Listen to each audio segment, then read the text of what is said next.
Y'all's the hate on all of my moves, but now niggas on it. Y'all used to bait me on me and my views, but now niggas on it. I used to tell them I'ma have me a show, but now niggas on it. Her homies on it. Your homies on it. Y'all's the hate on all of my moves, but now niggas on it. Y'all used to debate me on me and my views, but now niggas on it. I used to tell them I had me a show, but now niggas on it. Her homies on it.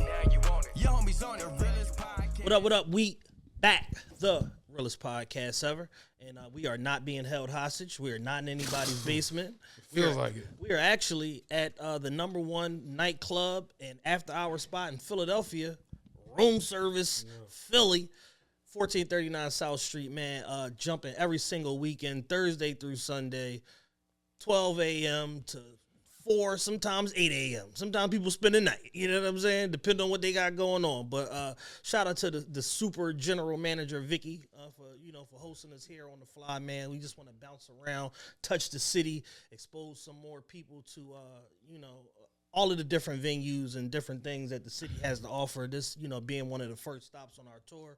So shout out to the whole room service Philly staff, promotion team, the commission, everybody that's involved over here, man. Shout out to y'all for having the Realest Podcast Ever here on the premises. Absolutely, man. Absolutely. Got a lot of lights. Yeah. Yeah, no, we got El Jefe, behind the scenes, tweaking things up, punching it up. Big Sam, the head of production for NGTV, who came in, to right size the pod, get us looking amazing like the superstars that we are. You know what I mean? So it should be good. Dan was over there taking cameras for dummies 101 and shit. Yeah. Taking copious notes. Got my notepad rolling. Yeah, taking copious notes, man. But we got a lot to talk about today. This is going to be the first time in a while we did like one long straight through show. We've been like breaking these shows up, segmenting them an hour here, hour and a half there, whatever. We're just going to do classic TRPE format today and just run everything that's going on in the world in one big show. But before we start, I do want to give a dedication and a rest in peace shout out to Sharice McGill. Absolutely. Who is the founder of Local Artisan Foods that produce the French Toast Bites and all the associated products that all of y'all know and love. She passed suddenly, I want to say, a week and a half ago. Passed suddenly a week and a half ago, man. Took everybody, by surprise. Her memorial was this past Friday at St. Joe's University. And, she's just somebody that was, an amazing spirit, very, very bright, full of light. Lit up a room whenever she came in, man. Was a super supporter and a super fan of, of TRPE, constantly playing the podcast, whether you've seen her down at Spruce Harbor or, the Christmas Village or whatever the case may be. Super big supporter, of us, and was also one of the buy black partners for the Sixers, for 2023, man. Just a phenomenal human being all the way around the board, and we definitely want to give, her the respect and the recognition that she deserves for being a light for the black community, for the city of Philadelphia at large, and really showing people how to properly come up with an idea and scale a business in real time. And she was absolutely kicking ass before she passed, and the Local Artisan Foods brand will continue to live on. So, continue to visit them, to support them, and make sure that continues to be a thriving black business. Yeah, she was she's one of the nicest people you could ever meet. And that's rare for, our generation. She was very, very nice. Very, very humble. Just everything about her was just like positive. Like instantly, I felt like I'd known her for 20 years. Exactly. First meeting her. And it's funny, I still got the little index card she wrote. She gave me a thing. It said, love the pod and I'm on the Patreon. And I put that on my refrigerator. Like before, like just the day she gave it to me, it's on my refrigerator door right next to my magnet of Obama. You know what I'm saying? yeah. Like rare company. Yeah, rarefied air. You know what I'm saying? But I put that up there just because it was like she was just so nice. I just was like, damn, she cool as hell. And she, so interesting to see how fast life can, come at you. But definitely rest in peace to her, man. Like I said, very, very, very nice girl. Yeah, without a doubt, man. So, prayers and thoughts with, her family, the entire Local Artisan Foods community, everybody that, knows her, didn't know her, came across her in passing, bought the product, familiar with the product, whatever, man. Just continue to, keep that business in your sights and in your support as, they make this transition with new leadership and things like that, and making sure that business, continues to thrive in her memory. So, absolutely. Definitely rest in peace and shout out to Sharice, an amazing person. we got some stuff to talk about. Both personal to us, stuff that you got going on. I haven't been doing much. And then there's, world topics at large. I'll let you and Dan flip a coin for who goes first because you're in a movie and Dan went to China. Dan in China is me in the movie is ridiculous. But Dan in China, everybody's week is just like, yo, what's up with the show? It's like, we waiting for Dan to come back from China. What? Yeah. I'm like, hey, man, it's some Dan shit. You know what I'm saying? I think Dan in China kind of trumps everything. Because, there was a time where Dan wasn't allowed to leave Pennsylvania. Yeah, exactly. Leave the county. You leave Philadelphia County, better write 4 letters and get them notarized. It took me 7 years to be able to get a passport. Yeah, straight up. We've done trip reviews from your perspective, from my perspective. I'm like, Dan needs a mic because we got to go through a bit of this. I want to start with the flight. All right. How did you fly over there? All right, so I flew over there. I booked 2 one-ways. I didn't know when I was coming back. So I flew over.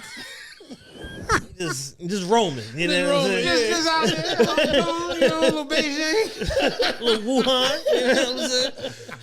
So I don't know when I'm coming back from China. It's a wild ass. Might move there. You know what I'm saying? Get a good deal. You know what I mean? So I got the flight cheap. Get a little flat. Like 600. Play some baccarat. You know, 300 a month for the flat. I'm right off the right side. Yeah, so I got the flight cheap for 600 back in November. All right. Cause I was going there over some nonsense, we talked about off camera. So that 600 turned to about 1,100. Cause I had to, every time I pushed the flight back, $125. So I did that about 4 times before. I told her, look, I was at the airport the week before, and I told Chad, I'm like, I still don't know if we're going to make it over there. And we didn't make it over there. What airline did y'all fly? We flew Kuwait Airlines. Okay. So, Kuwait, we flew Kuwait to... We flew to Kuwait on Kuwait Airlines. And then from Kuwait to Guangzhou. I thought it was Ganju. But it's Guangzhou. So, from me missing a flight last year, I met a girl that worked at the counter. Or whatever, so it was only 1 business class seat. So she like, look, you come back, I'm gonna just give you a whole row. I'm gonna block off the middle, so you and your homie just had a whole row. So I'm like, all right, cool, perfect. Go up there, take her cheesesteak. We get right on. Yo, nigga life is always hinged on some type of. Yo, you know what I love about nigga life?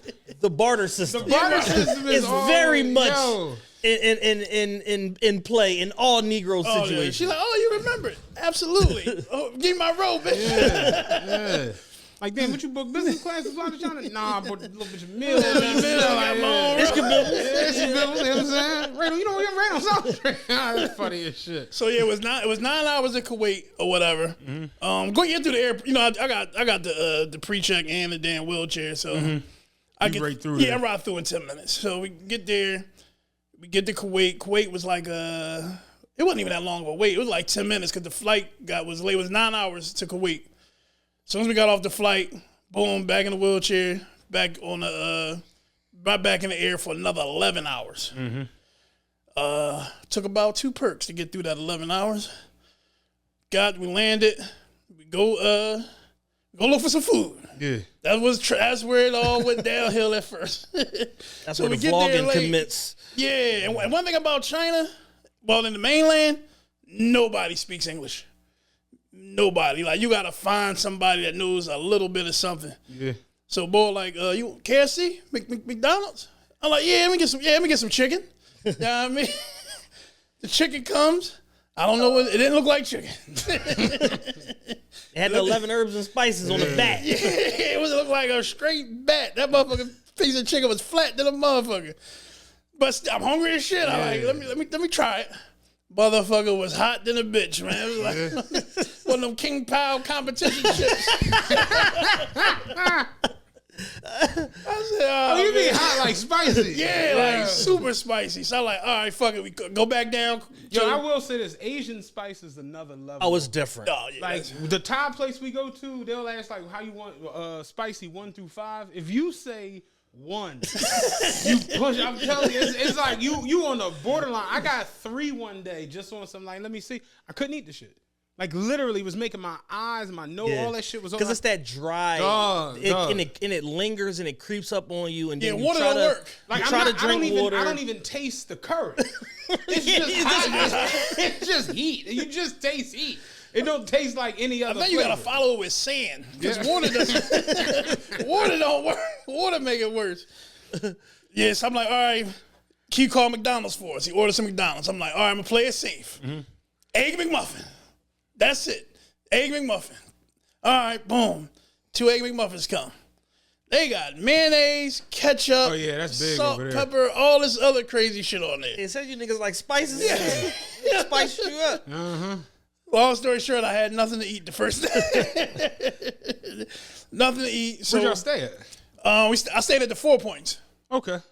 Come to find out, the best food was at the 4 Points. Yeah. You import export, and then the food is right there. And the food was right there. They had all you eat buffet, breakfast, lunch, and dinner. Okay. And all 3 spreads was crazy.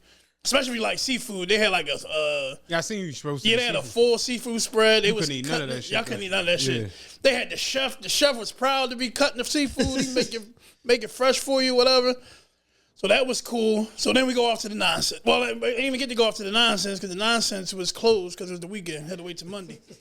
So now I'm just sightseeing. The nonsense being closed for business for the weekend. No, we took the weekend off. Yeah. So. Still got to rest. You know what I'm It's saying? hilarious if you know what the nonsense is, dude. That's even funnier. So apparently it's I'm pulling the shade down on Friday afternoon. We out there so much. You say 4 o'clock? Yeah. It's 5 o'clock. Oh, shit. So apparently China been 34 years ahead of us. There's no gas cars in China at all, except for like the construction vehicles. Damn. Everything's electric. And they got shit, Toyota, Lexus, Honda, they got some shit that we should be having that's fucking out of this world. They had like a Nissan minivan, Toyota minivan, look just like the Maybach minivans, captain chairs, coffee tables, all that shit in there. So that was the experience, and there's a mall on every corner, literally. Yeah. So you got good malls, you got the slum malls, you got the Raheem the Jeweler malls. Yeah. I mean, it goes down. Everybody running down on you.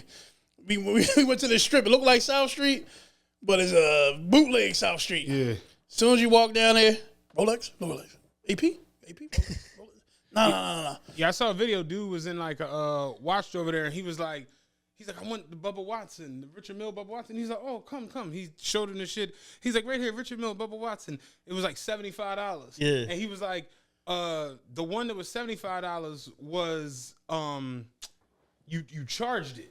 Like you put it on a charger. Oh shit! Then they had the ones for 120 that had standalone battery. But it was like a AA battery. You put on. China crazy. AA and the Richie is crazy. The Richie is crazy. Yeah, but putting your Richie on the wall is crazy as shit.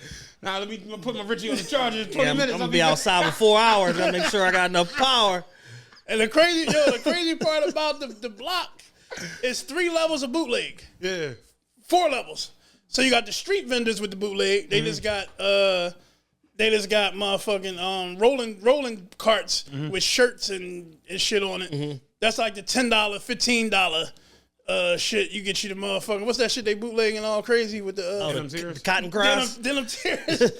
So you get denim tears for $10. Niggas like, I'm paid $28 for mine. What the fuck is going on? Inflation?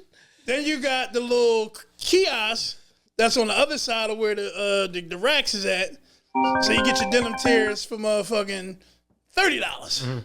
And then you got the secret niggas that run up to you like, here you go. They take you into an elevator, into a secret room with a door and all this shit and all these cameras, and you get the motherfucking the exact replica denim tears for $50. Okay. Yeah. So it's literally 3 levels. It's 3 levels. Dan went to the 3rd level. That's unlocked. Hope ain't none of my hoes. Cause y'all dripped up. Y'all dripped up for Valentine's. One night I went through the rabbit hole of like the Chinese underground economy for like fake goods and shit. And literally there's like a whole universe of like the fake watches, the fake bags, the fake purses, the fake luggage, fake clothes. They like literally they're creating fake chocolate. Like the Godiva chocolate. Yeah, everything. They're creating fake Godiva. And it's just like, if it ain't real Godiva chocolate, what is it? What the fuck is some of this shit with they had the cacao on it? Yeah. Electronics, they had the AirPods and AirPod Pro Maxes. They're making everything. Them Jones is incredible. Yeah, and at the heart of it is because of the simple fact that like they don't have no copyright and trademark law, so it's like it's part of their economy to bootleg shit. The minute you drop a product, they're working on the. I mean, because they're making the product. So why? The dude was showing how like they go and get the 904 stainless steel, which is the same steel they use in Rolex. Mm-hmm. They got exact imitations of the motors in the watches now and shit, like the 3315, the Calibres and all of that shit, to the point where like jewelers here open the shit and you can't even tell it when you open the watch no more. It's like crazy as fuck. Oh but they in there. Like and when you go inside the watch mall, so you got all the fakes, right? You got all the low quality fakes out there. Everybody trying to sell you for $20, $30, and then there's like a whole bunch of watchmakers in there too. Mm-hmm. That's sitting there making joints from scratch. You sit there, you get your own band, you can add this to it. They putting the China version of the lab diamonds on your joint and all that. That shit is insane. It's like everybody paying. It's like a Jerry's Corner. Yeah. But, remember Jerry's Corner? Yeah, it's like Jerry's Corner, but 2 blocks long. You go in Jerry's Corner, you leave with a TV to flip out. Some rotisserie chicken. Like an antifreeze. Mini pool table. Dumb shit from Jerry's Corner. $8. That is hilarious. So I'm on the electronics. I was like, oh, these AirPad Pros sound good. Like, no, exact replica. How much? It was one person tried to charge me like $80. That was like $600, like $600 of their money. Mm-hmm. And I'm like, all right, I'm gonna come back. John sound good, everything. Go to another person. They seen I was over there. Like, give me $480. $480 is like $46. Yeah. Give me them Jones. You got a winner. Yeah, I don't even need to pull my shoot. Yeah. So worry about customs. I just took that shit out the box, put it in my motherfucking book bag, and that shit was That'd cool. be the biggest thing is getting the shit back in. But what I figured out, because I took the bullet train to Hong Kong, so I figured out if you fly from Hong Kong, customs don't fuck with you. See, they know you on bullshit in the motherfucking China. Yeah. I got the Hong Kong stamp. What you doing, leisure? Okay, have a nice day. I was in customs for all about 2 minutes, in and out. Take all your fake shit home. Yeah, take all your fake shit. Enjoy. I'm like, damn, I could have loaded up. So you get enough of that fake shit? You still got time, you know what I'm saying? $1.25 change fee, change your flight back. You know turn back around. Yeah, so, but as I'm walking around through everywhere, everybody's just feeling on me. Yeah. And touching me. What's your big? Yo, squeeze it. I'm like, my man like, yo. He like, yo. My poker homies went to Thailand. Robbie, a big motherfucking white boy. Yeah. And Jeff and it was like, yo, Robbie was walking down the street. The kids were literally hanging on him. Like they were hanging on him because you like a god over there if you large. That shit is crazy. Like, related to Buddha. Yeah. Motherfuckers pulling their phones out. Picture. Oh yeah, come on, man. I'm taking all kinds of pictures and shit. That was taking all kinds of random photos of Big Dan floating around in the black market. Yeah, so we're just running around or whatever, just fucking around waiting to go handle business. So boom, get through that. Wound up going to the buffet, getting some good food. Couldn't find no hookah. I'm like, all right, I'm over today. Mm-hmm. Boom, leave there. Did some regular running around. I checked out a couple hair manufacturers, a couple other clothing manufacturers, or whatever, just to make a meeting with them, just to see what they could do for us or whatever. Mm-hmm. Left there, my man was like, yo, let's go to Hong Kong so we go see the Big Buddha. Mm-hmm. So we get the bullet. I always want to go on that bullet train anyway. Right. Yeah. First class on the bullet train, $60. Damn. Yeah? $60. So me and my man was on there by ourselves. Big ass cat. Yeah, I seen the cameo was in. Yup. $60. Man. Take 50 minutes to get to Hong Kong. We get to Hong Kong. Hong Kong's lit. Yeah. Everybody speaking English. They rich as fuck over there. So I got the Marriott plug, so I stayed at the JW. Okay. Immaculate. Beautiful. Oh man, the view was amazing. And Hong Kong is like top tier. Yeah, Hong Kong and Macau, like they're like top tier. Yeah. That was top tier. I get there, get the room, found me a hookah lounge. It's 2 in the morning. I'm going to hookah lounge. Every hookah lounge is closed. I was sick. You're like, oh no, we closing. It's slow. Like, damn, man, let's bossy. I'm saying, like, what's he like? I'm like, man, bossy. I'm saying, see him down. yeah, because I can't get a cab back. I don't know how to get a cab. I don't know that these motherfuckers really speak English or not. Right. The mainland, they don't speak it at all. I'm on the Google Translate going back and forth. So, boy, like, what you looking for a drink? Like, I just want to smoke some hookah. He like, they open. Apparently, they is after hour. Because I get there like 2:30. I stay till like 3. I'm thinking they close at 3. Shit, a whole pack of motherfuckers start coming in like 3:15. I'm like, oh shit. He probably was calling niggas. We got the biggest, blackest nigga y'all ever seen. Get down here. Like, and you know what? Everybody walked in like, they're like, look, gave me this look, and then walked on back. So that was cool. That was fun. So we stayed there till about 3:30, almost 3:45. We get up, we go to see Big Buddha. So you got to get on the trolley car. Trolley car is like 40,000 feet in the air. It's about the same height as a goddamn helicopter. Oh, shit. So I'm like, all right, bet. My man like, no, come on. Like, man, I'm scared of height. No, come on. Cool. Get on the platform. Looked at that motherfucker. I see you when you get back. I see you when you get the fuck back.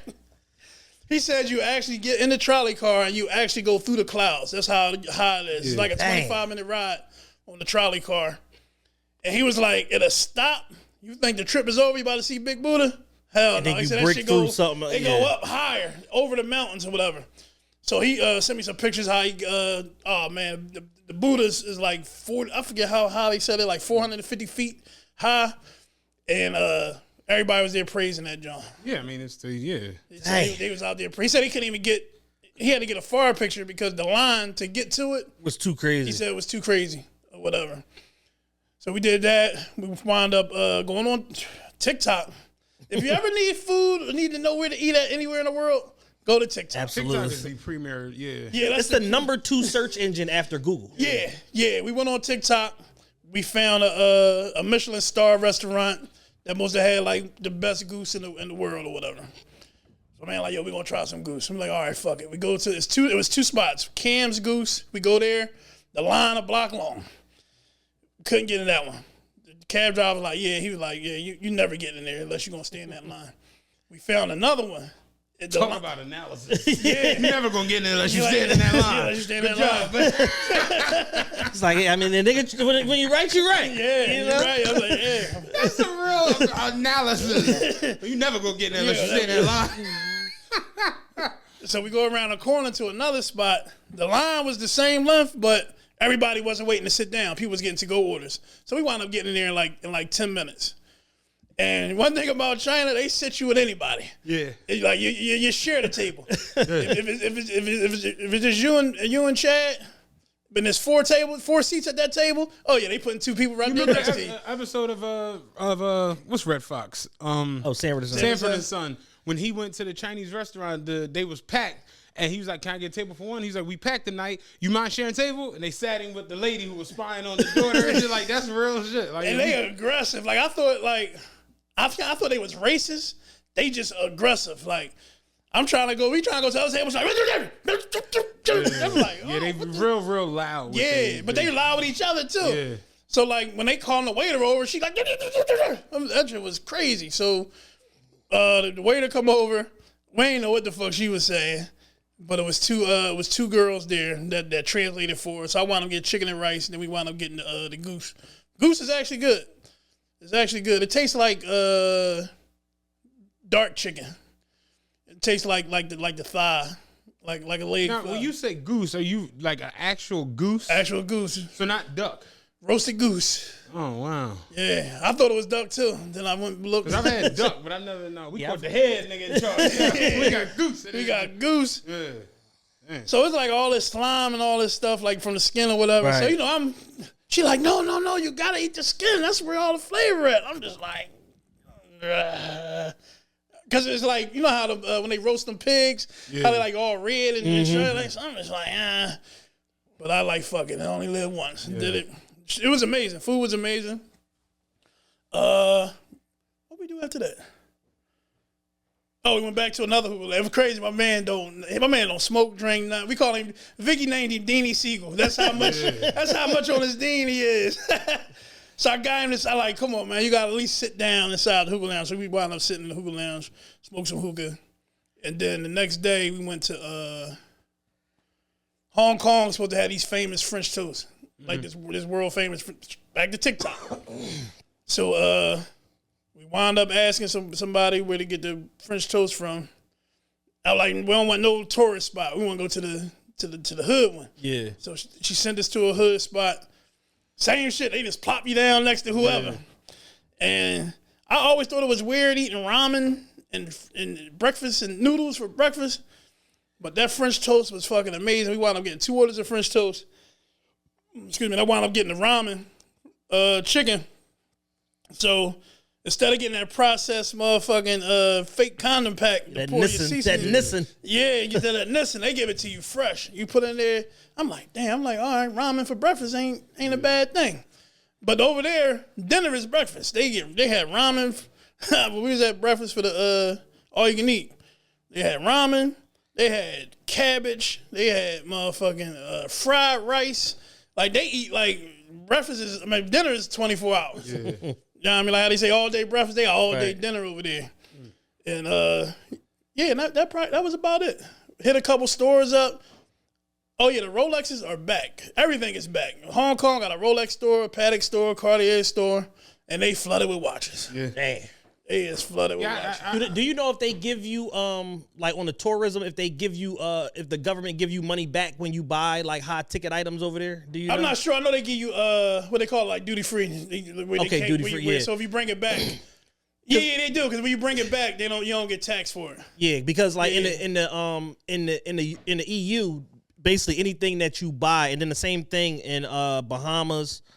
I don't know about Jamaica, but the same thing in Bahamas and in Mexico. Basically, is like you fill out the duty free form or whatever, and then the government gives you a rebate on top of whatever you spent. So like when I went to Mexico, when I bought my girl Rolex, I think it was like $9,000 or whatever. So I got it tax free, and then I filled out a form, and then the government sent me 11% rebate back on my credit card in like 45 days or something like that. Yeah.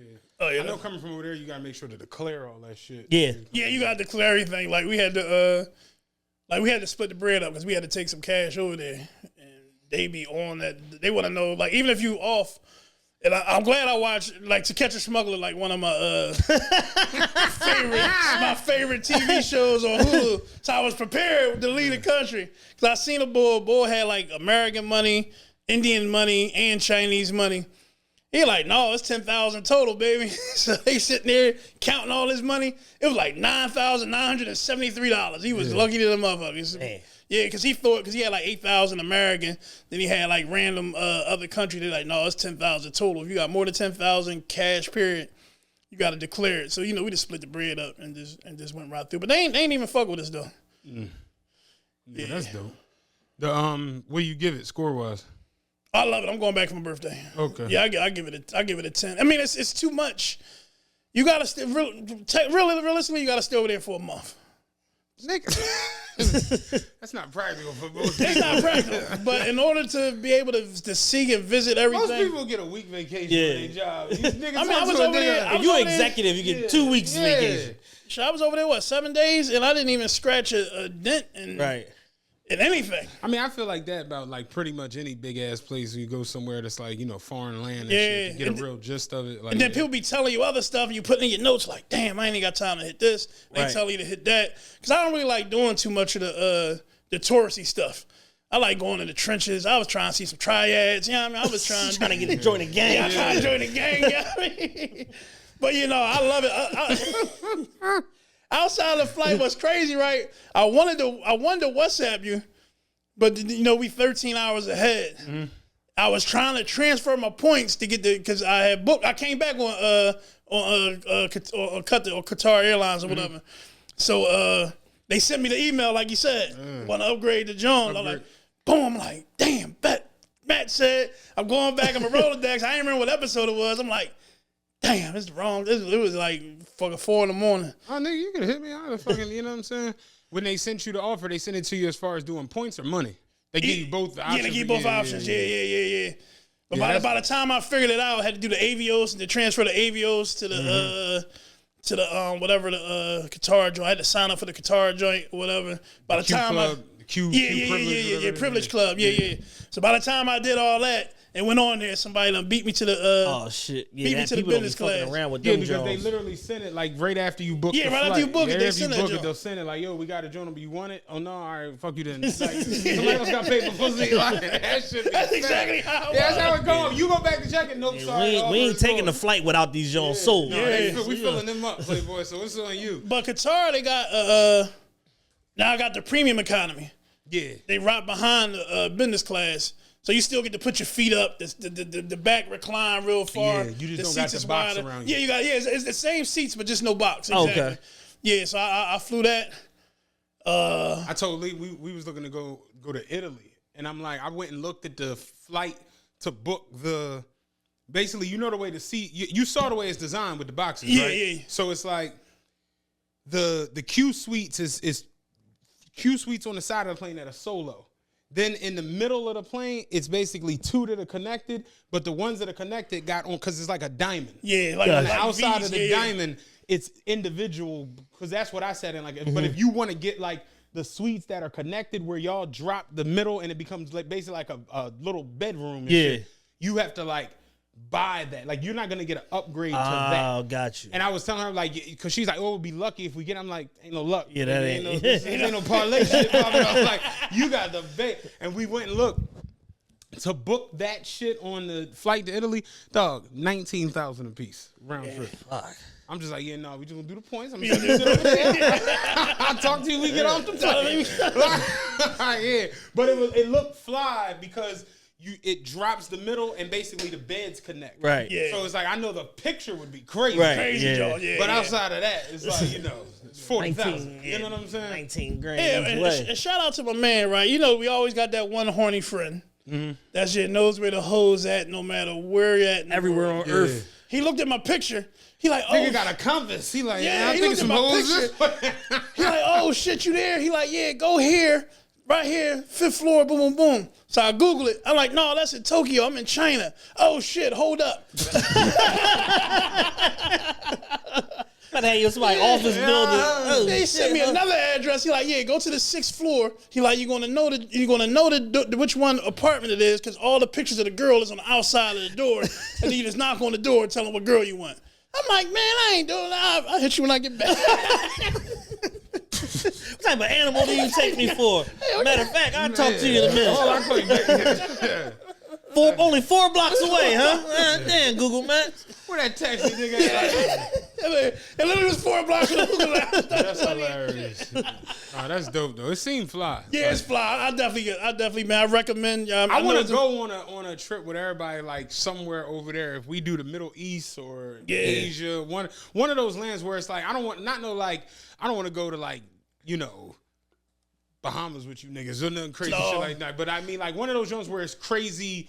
A lot of shit going on. No, my man's still over there. He left.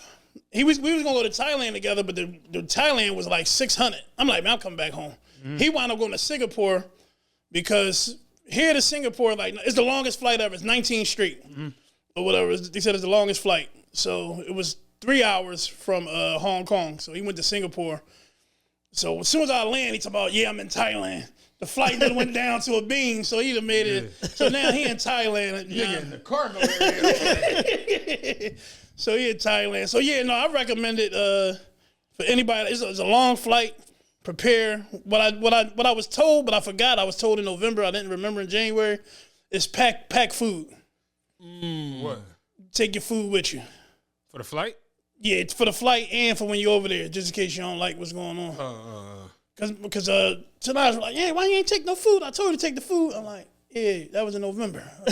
I forgot. You know how much life I done lived? Yeah, when I took the flight, the 14-hour joint, I just took 3 of those melatonin, them triple X melatonin.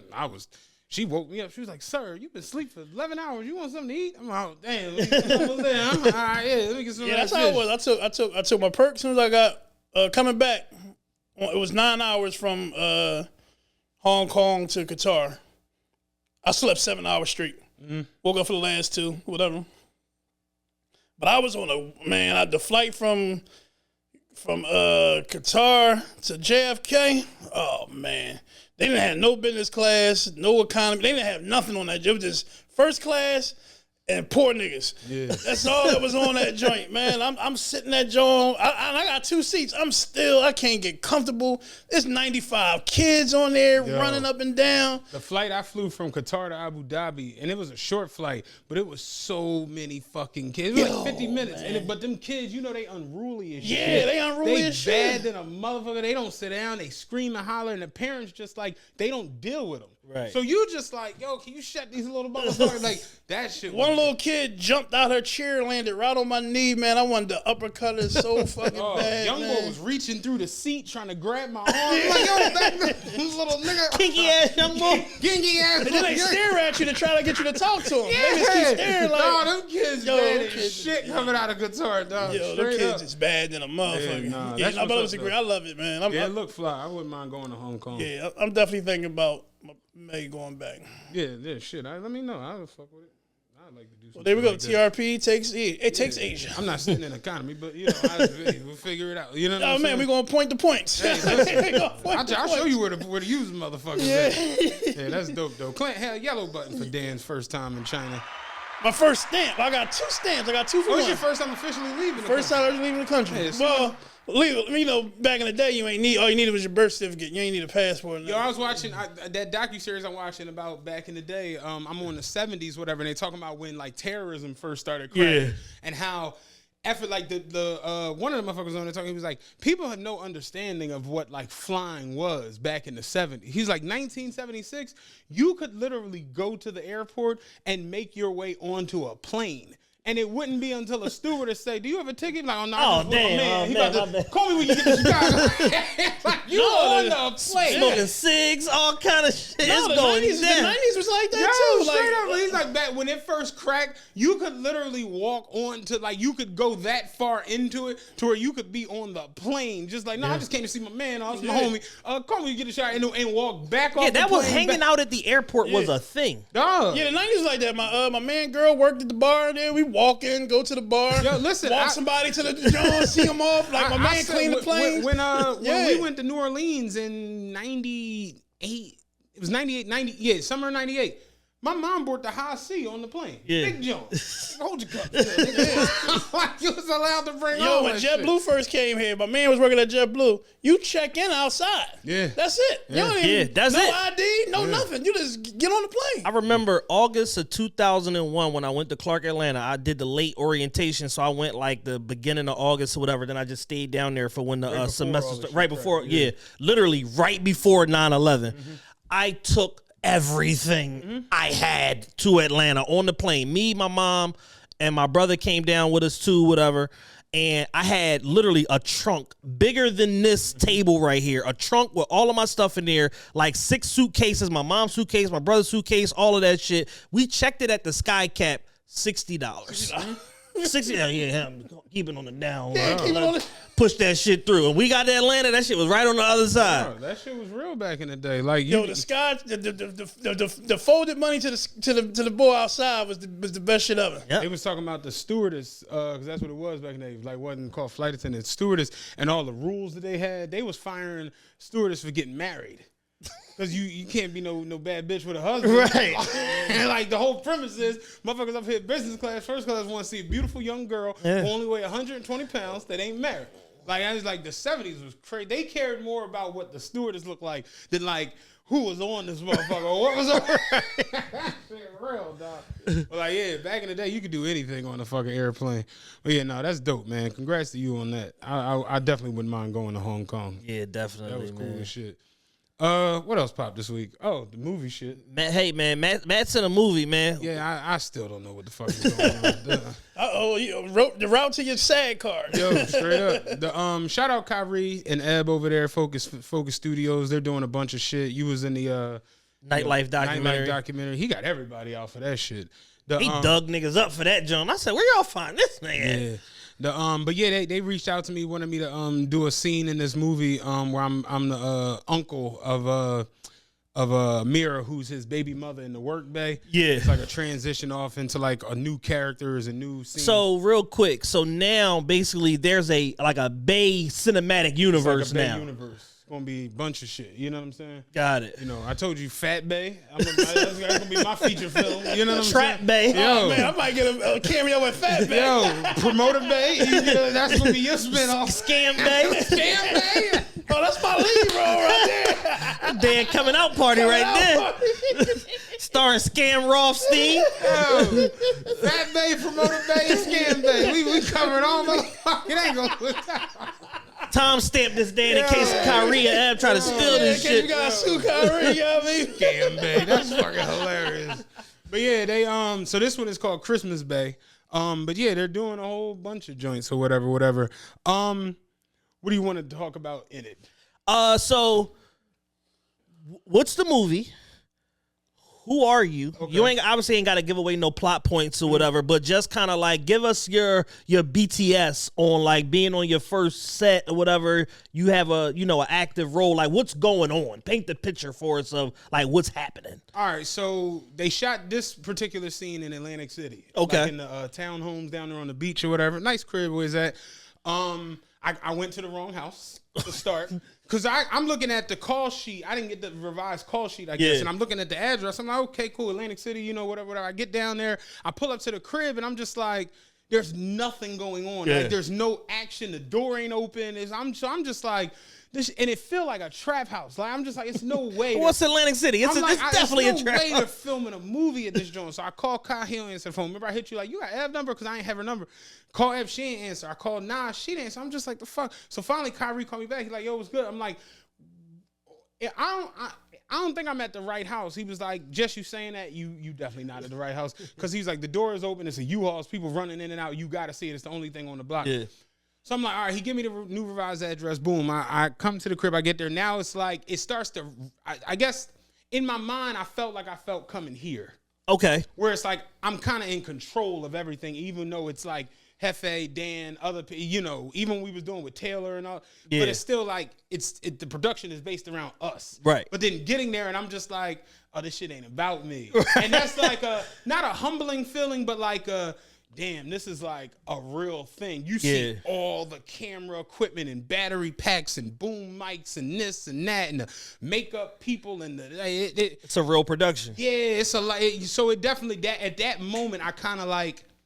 I don't want to say bitched up, but definitely like, shit. Like, what am I doing? Yeah. You know what I'm saying? Because I don't act. So I come in, I see Kyrie. He like, oh man, bro, I'm so happy, man. This is gonna be so dope. I see Ev like, yes, whatever. But the thing that can always like give you a little boost is the fact that you see people and they like, oh shit, podcast. But like, so it's enough people on set that's just like, yo, man, when I saw you was on the joint, I was just like, damn, like Mac gonna be in it. Like, shout out to Miles, Saltwater Poppy. Shout out my guy, Miles. Shout out to man. Jonika, Joey's Definition. Like, they were on sound and audio and shit. He was doing all this show. That nigga, he's very good at what he does because you really got to, like, I mean, like, he was sweating and you got to crawl in the tight spaces. Right. Right there, I'd have been, this is too much. Like, What else can we do? What else can I do? You know what I'm We need saying? to find a workaround. Yeah. So they take me down into the basement. That's where like the cast was at. So the cast was down there hanging out. So I come in, I meet everybody. I meet the lady Tiffany, who was the mom. She's basically like my sister. Okay. And I meet the other Tiffany. Shout out to her, Tiffany Green. She's playing my wife in the movie. I meet Raheem. He's playing the new love interest of the mom. He was down there. The sister who was playing Sahar. I got everybody's name. I don't want to leave nobody's name out. The what the hell is her goddamn name? The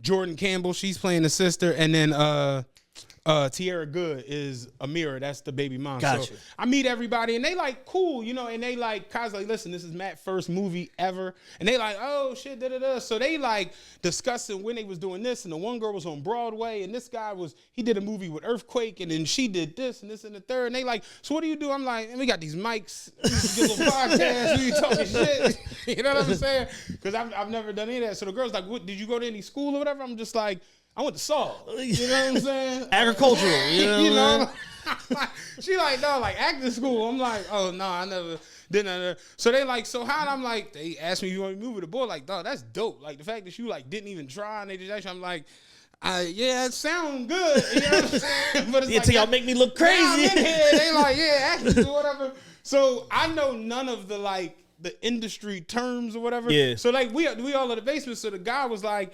so what's up? Y'all want to run lines? And I'm like, they like, yeah, let's run lines or whatever. And I'm like, y'all about to go outside? He like, no, we about to like go over the yeah, where we lining up at? We doing suicides, 20 yards? Like, I'm like, where we running at? He's like, no, we about to go over the script. Since everybody here, we can do that for the first time or whatever. So I'm like, oh. So the lady, Tiffany, who's playing the mom, thought, when I tell you she's like on another level good of like acting and shit, she's acting on Broadway, she teaches classes, all this shit.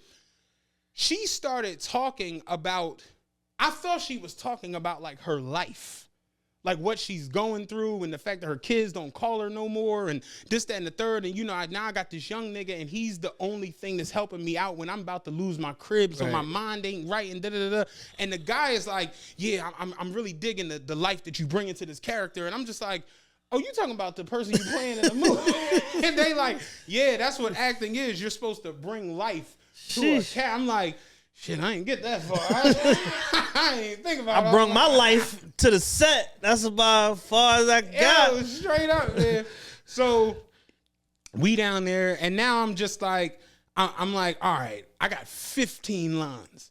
And I'm like, I know the lines, but now I'm like, I ain't gonna hold you. The nerve kind of kicks. So I'm just like, I can't remember none of this shit. So they get up, they start taking people to makeup. So they come get the one girl, they get the other girl, she gotta go to makeup, the girl gotta go to makeup. I come upstairs, I meet the stars of the shit, which is Claudia Jordan and Hitman Holla. They're like the star love interest, whatever. Meet them, they cool as shit, friendly than a motherfucker. I meet the production the production manager, who is Dominique Janelle. She cool as shit. She gave me what was the Puerto Rican girl from New York Undercover? Oh, I know exactly who you're talking about. She gave me her vibe. You know what I'm saying? Very, very like, don't fuck with me, but I'm the nicest person on the planet, but I'll punch you in the face. I whoop ass real bad in here. You meet all the different crew members. You see all the interns. That's why I'm just like, ready to boy Raheem, like, dog, don't sweat it, dog. You're going to be good. Like, your first, Joan, that's your first movie. You're going to mess up. You're going to not remember lines. You're going to, you know what I'm saying? But you'll be all right. We going to pull you through. I'm just like, all right, cool, whatever. So my character is I'm Uncle Eddie. So I'm Amira's uncle. Basically, all the kids, I'm the brother to the mom. Okay. And I'm the kid's uncle, of course, because I'm the brother. And then my wife is there, who is Amina. Yeah. So I'm basically like the uncle that's like not to be taken serious, but taken serious, like the jokester, play around, kind of serious uncle or whatever. And I got the scene is us at Thanksgiving dinner where we're finding out that the house is about to, you know what I'm saying? So it was a lot going on because, like I said, when you're shooting with that many people in one scene, you have to shoot multiple angles. Mm-hmm. So you have to keep doing the same thing over and over and over and over. We did that, no bullshit. If we did it 30 times, that's being nice. Yeah, you got to do reaction shots, cutaways, this angle, that angle, over the shoulder. Close up on him, close up on them, close up on them. And then it gets to the point where it's like, I think for me, my biggest issue was, one, I'm reading the lines verbatim. Yeah. And I'm trying not to come off the line and be like me.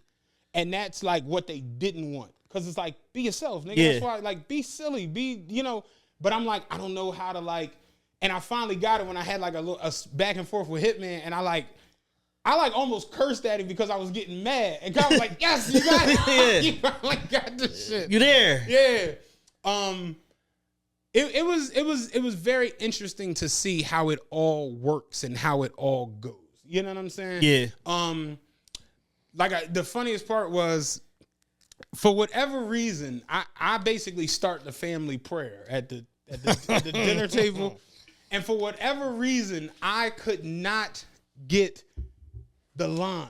I knew the line. I could say it right now if I need to. Yeah. But to start the prayer is my father, and then after that, it just would go blank. So when that happens, you're supposed to, when you can't remember your line, you say line. And the script editor will say the line so that you can come right in on the shit. So it became like a joke on set, like, we know this nigga go fuck. Because every time we shot it, I fucked it up. So then, when they did the close-ups on me, they had the cameras all angled on me for the close-ups. Kyle was like, come in, I'm going to mark you a spot, and we going to tape you. And I'm like, what does that mean? He's like, we're going to put tape where your feet is at. And this is the nuttiest part. We're at Thanksgiving dinner, so everybody's sitting down. For whatever reason, my character is the only character that has to move. Oh, shit. So everybody's sitting at the table, so they don't move. But I literally walk off to go see what the score is on the game. I come walking back in to make the prayer. I get up from the counter when they say to go get I'm the only one moving. Right. So are they following you with a camera this whole time? No, but it's a wide shot that comes in. So when I come back into the scene, he's like, you got to come and you got to land directly on that mark. Tape. Because that's where the close. So I'm like, all right, cool. I'm like, what's the line to the script editor? She tell me, my father. I'm like, my father, I'm good. They like, you sure? I'm like, I'm straight. So I walk out the room. They like, action. The scene start. The mom is yelling at me. My wife is telling me to come back in so they could pray on the food. I come walking back into the scene, and I'm so worried about the tape that I forget the line. I come walking in. I land perfectly on the tape, and I'm like, line, and everybody bursts out. For whatever reason, I just could not remember that shit. You know what I'm saying? We had, and what's crazy is this scene took all day. So you just, this one scene was your day? All day. Because you got to get this, you think about it, you got to shoot it from this side of the room, getting their reactions at the table on a wide. Then you got to change everything around camera-wise to get this side of the room. You got to get a close-up. There's 8 of us. Close-up on Amina, close-up on Eddie, close-up on Jalen, close-up on Amir, close-up on Sahar, close-up on Amir, close-up on the girlfriend, close-up on the mom. Then you got to do double shots where you getting the mom and the son. Then you got to get the Jalen and the girl. It's so much shit. So then we went on lunch break. And at that point, I'm just like, it was 10 p.m. Yeah. You know what I'm saying? Like, lunch. What time did you start? I got there at 3. Okay. So the call was for 3 o'clock, then makeup. I didn't go to makeup, which I still don't understand. Everybody went to makeup. Yeah. Except for me. But darkies. The 2 producers was just like, oh, your skin, you good. And I'm just like, I don't know if that's a compliment or y'all just ran out of, I don't know what the fuck is going on. But I don't got nothing that's gonna match that. So you good. I got some tire shine. Yeah. Look at that overall. That's a wheel wet. Some wet and shine. Yeah. Like what type of lotion you use? Oh, Aesop? Oh, you good. Yeah, straight up. That's better than anything we got back here. So we went on lunch break. Shout out to Stephanie. Steph. Shout out my sister. Yeah, she was doing the food there on the set. You know, she killed it. She had a whole bunch of all kinds of shit. Oh yeah, motherfuckers will walk off if that craft services ain't right. Yo, and I've seen it. and I one thing I kind of learned, because you know how people watch Entourage, you see like behind, you understand that like they don't fuck around about like being on time for this, being on time for that. When you go to like craft services, crew can't eat until the cast eat. And I was saying, I didn't even know there were that many dietary restrictions. Once you start dealing with like actors and shit, this motherfucker's a pescatarian, this motherfucker's a vegetarian, this motherfucker's a librarian. It's just mad shit. Like it's mad restrictions when you deal with them. Stephanie, man, she smoked it. She had all kinds of good ass. And I came downstairs, I'm like, yo, we on break from a movie. I'm like, there was sweet potatoes, macaroni and cheese, broiled chicken, I'm just like, it's gonna turn to a sleepover. So of course we come back from break. Everybody was set like, man, this ain't action, man. We figure that shit out. So we come back. The second scene is us like around the kitchen island discussing shit. So now a couple people walk because they walk off chasing the mom when she snapped off. It was me. I'm the only one sitting because, again, I'm like the uncle. I'm sitting at the kitchen island, and they're, like, standing around me and shit. But it was 5 of us in that scene. So we kind of ripped through that pretty quick. Yo, funny as shit. when we was on break, I had went out because it got so hot in the house. I'm like, I gotta go get some air. I'm outside just because it's cold outside. Like, it'll bring my body temperature down. But you know, we in AC, and it's scumbag around here. So I'm chilling, sitting on the back of my car. I'm like down the street. I'm like at the end of the block. I'm sitting on the trunk of the car. Nigga come walking through like just out of the cribs out of nowhere, hood on with his hands in his shit. I go to like clutch. I'm like, I'm in Jersey. I'm in Jersey. And the nigga's like, he comes out and he's blatantly walking towards me. So I'm just like, fuck. He get close. He take the hood off. It's Mal. Saltwater Pop. He's like, yo, man, y'all listen to the pod, man. I'm like, fuck that podcast. Thought it was over. Between houses. He's like, man, it was too hot in there. I had to get some fucking air. I thought that nigga was like a vagabond. But we came back in, we did the second scene, and we pretty much ripped through that shit. You know what I'm saying? Like by that point, it was like, you got comfortable. I'm interested to see how it looks. Gotcha. Because it's like, one, you know, the camera adds a couple 100 pounds. So I'm interested to see how that looked. And then Kai said it after when he was saying it to the boy Jalen when he was had a little situation going on in the movie. You don't want to, like, it's supposed to be it's a comedy. So really lay into being quirky and silly. He's like, you don't want to see it later and think like, damn, right there I could have. And I'm like, I feel like that's what's going to happen. Where I like thought about it afterwards and just like, I could have done so much more. Yeah, I could have punched that up more. But I feel like what happened was my nerves just kind of got the best of me because, one, this ain't the Matt show. So, and I didn't want to, even the boss said it when we was in the basement talking, it was like, you'll have, because they call them day players who are just there for the day. Yeah. That's essentially what I was. It's like, I've seen situations where the day player shows up and it's like, no, let me really, really get my 15 minutes. And sometimes that's necessary and needed, but then sometimes he's like, look at Michael Blackston on Next Friday. That's a day player. He was there for a day, I'm sure of it. That fucking scene lives in infamy. When he came in snapping about the CD and shit, or look at Kevin Hart on 40-Year-Old Virgin. Day player. Just there to curse the nigga out in the Circuit City. But it's like, that shit makes you, so it's like, I've seen it work in good and bad. And I'm just like, afterwards, I'm just like, yeah, I was kind of like hesitant to really, really, you know what I'm saying? Like draw as the old head. Funny as shit is, I bought a Bluetooth with the stick. So that's funny as shit. Man. So when I pulled the Bluetooth out, motherfuckers was dying. So it's like, shit like that I knew to do, but it's like still thinking back on how I said this, I'm like, I could have said it like that. Right. Because I do that with telling stories on here. I'll be like, damn, I forgot this, or I could have said this, or this and the third. But all in all, they were like very, very nice. Accommodating. As far as the crew, they were all phenomenal. But you know, young black people at times are just like very like, who this nigga? You know what I'm saying? Yeah. And after a while, we gelled and got very, very cool. And you know, like I said, it's one thing I've kind of peeped, especially with that shit the other day, is like we have a tendency to like, if you're not a A-list megastar, people will try to like diminish your talent. Right. I'm telling you, you cannot do that. Yeah. Because the actresses in this shit, they are so, I mean, like Kai even said it. He was like, you know what the issue you're facing on camera right now?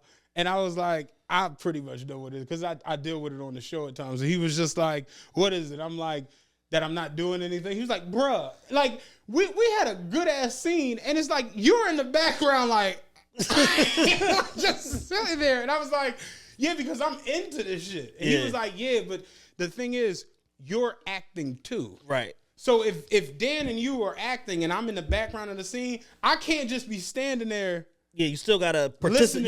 You gotta passively participate, as if I'm in the coffee shop or I'm in the, you know. So I'm like, yeah. So once I kind of understood that, I'm like, oh, okay, because the camera's catching everything, and it's all kinds of cutaways. So we had like a scene where me and her as husband and wife are like, we're married, but like, you know how them old head couples, like we love each other, but we don't like each other, like that type shit. And we had like a little back and forth banter, and he was like, I love me because I like snatched her hand away. Like I just started doing shit. And he's like, that's essentially what it is. You're doing things trying to, you know, it's all gonna get edited and cut and all of that shit. But like I said, all in all, it was a fun ass experience. You know what I'm saying? They was like, "Would you do it again?" I'm like, "Yeah, you got more envelopes." An envelope would keep anybody coming to this motherfucker. Keep you real interested. Yeah, real interested. But it was. So that was your one day thing, or you got another scene coming? No, that's the crazy part. He was like, the initial part he wanted me to play was a 5-day. Gotcha. Where I was the other uncle for the other family. Because it's two families blending for Christmas. That's the whole premise of it. So he initially was thinking about me for the other uncle for the other family, which is all throughout the film, like multiple. But then he's just like, it's your first time ever. Like, I don't want to, and I'm telling him like, no, I can do that shit ain't about nothing, man. And then I get this shit, and I'm just like, whew, I'm glad it's one day. Like, saved by the bell. Like, woo. So I definitely have like a newfound respect for people who do acting. Yeah, for the craft. For just the craft, yes, but also like being able to learn.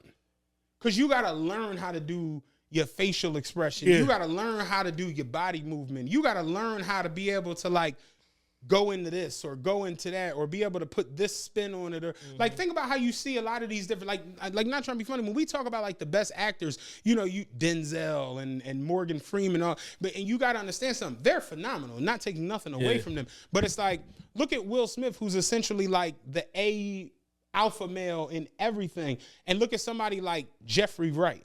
Jeffrey Wright played Martin Luther King, and he played the leader of a Dominican street gang.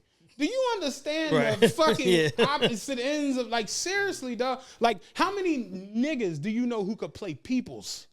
Not many. You see what I'm saying? Not many, if any. And he played Peoples to the point where it was believable. You didn't think that was a black man faking as like you didn't know his real name for about 20 years.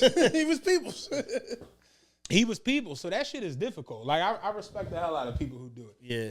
And, you know, it was funny because I saw somebody the other day, like, made a little joke, like, oh, niggas want to be actors now. And it's just like, I ain't nobody say that. Like, it's just, it felt cool and fun to step out of your normal thing and do something that I've never done. But that point right there, that's nut shit. Because somebody sent it to me. I was just, I didn't. Yeah, that's nut shit because it's like, why does everything with Black life? Why does everything have to be this or that? Why can't we do everything? Like, I literally just said that I did Dutch podcast on Saturday when you was doing a movie. I did Dutchy podcast. It was all a dream. Shout out to all them guys. And I'm just like, yo, people have it in their minds that like you gotta choose something, and it's like, nah, do all of this shit. Everything. Make music, do a podcast, fucking do a movie, make short form content, long form content, make clothes, like whatever the fuck you passionate about. Do all of that shit because you don't know what's going to crack and then create the economy to be able to fund everything else.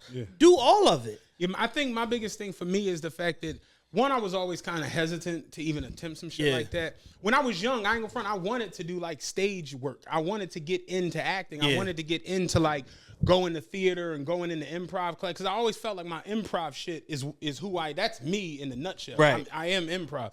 And I just never did it. One, because you don't really have like a vessel to get you to that coming from certain places. But two, just because of how you don't want to be judged or viewed or looked at, creating that. And now I've gotten to the point where it's funny because yesterday I said this shit to Kevin Dunbar. There's a fucking platform or a fucking group of people or a niche market for anything, literally anything out here. So while you hesitating, like, well, no, because I don't want to, because and it'd be like the whole time there's probably 10,000 people who are subscribed to whatever the fuck you doing or whatever, and that's just reality. You got to understand, like, and I when I saw it, my first reaction was to like go and be like, nigga, cut it the fuck out. But then I thought about it, and I'm just like, what the fuck I'm gonna say? You know what I'm saying? But niggas thinking is so minuscule and so small-minded that it's like if you are holding yourself back from doing anything because of what a nigga think, you already lost. Right, and because most of these niggas don't leave their neighborhood. So why the fuck a nigga that don't leave their neighborhood that take one vacation every 4 years going to dictate what the fuck I'm doing? Like, that's real shit. How you going to dictate what the fuck I'm doing and I'm trying to conquer the fucking world? Yo, I said it the other day. I'm like, y'all will get bent out of shape over niggas who realistically never go past the mailbox. So it's like your perspective already doesn't really exist because you don't have one. And, I kind of caught that the other day on set where it's just like, they kind of like after talking and whatever, like people like, yo, I'm gonna check your show out because like, damn, you talk real good and did it. And people on the set like, no, like they show really the shit. Like they the best shit in the city and this, that, and the third. And I'm just like, I mean, I you know, and I don't walk around with that like chest out. Yeah, that's for the people to decide. Like you don't know who the fuck I ain't one of them. But it do feel good to see people like back you up. You know what I'm saying? And just, you know, like I said, Kyrie had that nigga could eat like Kyrie's at the point now where he's at like the precipice of going to like that next level. Yeah, for sure. And every index that comes out that talks about the best movies on Tubi, all of his movies are always in there. And you know, I was talking to Tiff. We was talking about like just like because how much we like documentaries and docuseries. Yeah. And I was telling her like I watched the '90s docuseries, the documentary recently where it talked about the movies from the '90s and how Titanic and how it happened. Do you know the original budget for Titanic was $100 million, which was like outrageous in 1996. The movie was so behind and it wound up going $100 million over budget to where it went to $200 million, but James Cameron had to rebuild the Titanic. They rebuilt the ship, and then they had a 114 million gallon pool that was the ocean that the shit was in. And the shit wound up being, think about it, a $200 million budget in 97. Yeah. And I'm like, just looking at this house and how much cameras and lights and this and that and all of these people and all of these, to the point where they got boom mics coming here, shit coming. And I'm like, this ain't even close to that. Right. So before we marvel at like, James Cameron doing Avatar, James Cameron doing Titanic, you got to understand something. Kyrie could easily be that in 20 years. Yeah. But it's like starting out from, like you said, you went from a couple rooms in an apartment to now you filming in multiple locations in multiple states. And it's just like, but that's the shit that gets you there. And if you don't have that vision or that dream, you're never going to go no motherfucking you got to put the groundwork in and you got to be okay with starting with whatever you start with. Meaning like if you got 30 friends and you got to look around and be like, all right, he funny, she could do the dramatic, like just utilize your personal network and who the fuck is around you, and then you can grow to be able to put people that been on television for 5 and 10 years in these productions to kick it up to another level. And then you take that revenue and then you go to another level past that. And it's like, that's how the fuck you scale. Like you reinvest in the company itself and the projects, and you just keep going up. Same thing for us with podcasting. We start with our friends, Ayo, Spank, Clint Coley, Ra, Dan, whatever. Then we take it up to the next level. Bet, Mike Knox, Dr. Umar. Like you just keep fucking going up in order to bring the traffic back to the platform. We were talking down in the basement, me and Tiff, and we were talking about Slap. You know, Slap does a lot of movies with him, and she's like, yo, Slap is like so crazy good. Like the scenes with him and Kyrie just be, and I'm like, I would eventually like to feel, I would want to be able to do something like that because I think Slap is hilarious, and I'm like, I know we could play off each other very well, but I'm like, I know this is the first time I've ever been in front of a camera to do it. And that's the reality. People will judge some shit like that against, even with Slap, where it's like Slap been in multiple movies. He's been on, that nigga did a one man on. So it's like when you got shit like that under your belt, you judging it against that is just almost not fair. Right. And I think at times we do that to ourselves. Like we pigeonhole ourselves before absolutely. Anybody else do. Where it's like, oh nigga, you ain't no Jamie Foxx, and it's like, well, no, it is. It's one Jamie Foxx. Like, what the fuck? Name me another nigga that came from the world of comedy that transcended comedy to become one of the best dramatic actors on earth and win an Oscar. It just like, hasn't happened. It's one nigga. It just hasn't like happened. If that's the calculus I'm on, like, god damn, I'm never gonna get there. Like, yo, straight up. So I just look at it for what it's worth. At the end of the day, they asked me if I wanted to do a small role in this movie. I said, sure, I'll try it. I got through it.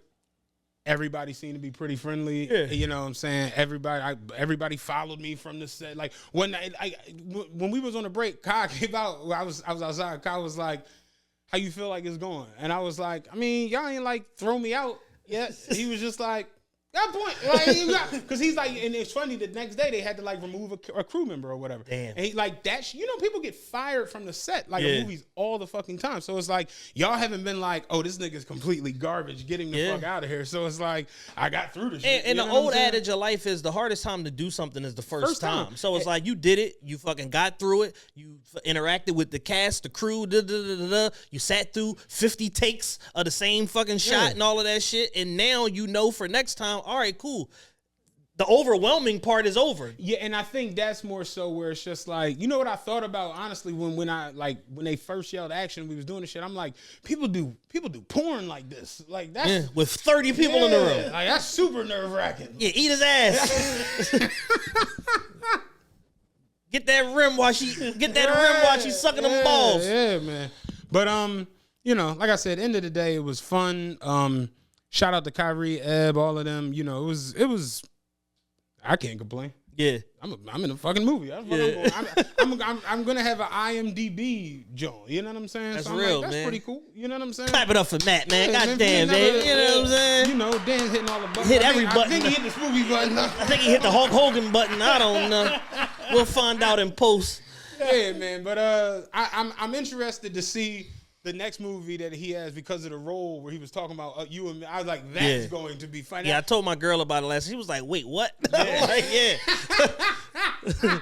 I'm like, yeah, me and Matt, dickhead cops. Dickhead cops. You know what I'm saying? So yeah, but the idea of it and just watching how it all works and I'm interested to see how it comes together and what it looks like for the final product. Yeah. But like Kyrie, and we're going to get him back up here to do another episode. Absolutely. He was like, yeah, no, for sure. We got to do that. But just understanding that like he does the editing and he does this and like just like, dog. Kaya's writing, directing, producing, editing. Like just that those are 4 separate jobs at least. Mm-hmm. Sometimes though that's 12 different jobs because sometimes you have co-writers, you have co-producers, mm-hmm. you have co-directors, and you have co-editors. So the fact that people like him, people like Rick Nice, are able to wear all of these different fucking hats and, you know, and encompass so much work to be able to create these economies of scale for them, their projects, and the people that contract them to do work is like, this shit is not normal. Like, it is definitely not industry standard. You know what I'm saying? Yeah, so imagine when Kai got a $15 million budget to do what the fuck he doing, how great his product is going to be. Yeah, he you know, he's in the movie. He basically, they did the scene where he dropped the kid off to the things because the whole premise is we're having dinner and he's dropping the son off to Amira or whatever. But yeah, he acted in it, had his little sleeveless little zipper golf shirt on. It was funny. We was in the kitchen. We got done. The first thing he's like, all right, that's a wrap. He's like, all right, I need all the cast out. I'm about to do some flips. And when he said that, I was like, you about to start working out. And he was like, what, nigga? No, we about to flip the camera around to shoot the other room. I'm like, oh, shit. And Ed was like, the fact that you're dead serious is what makes it even funny. Hey, man, like, you don't know what you don't know. This nigga's a workout nigga. I thought he was about to start flipping it. Chin-ups on me on 3. It wasn't far-fetched for him. I said, this nigga started doing pull-ups from the boom. Like, I don't know what the fuck going on there. Like, yeah, nah, but it was fun. The young boy who played Jalen, his name is Raheem. He's actually really, really funny. He's like a clean comic, like a Christian comic or whatever. And he reminds me of Hammer.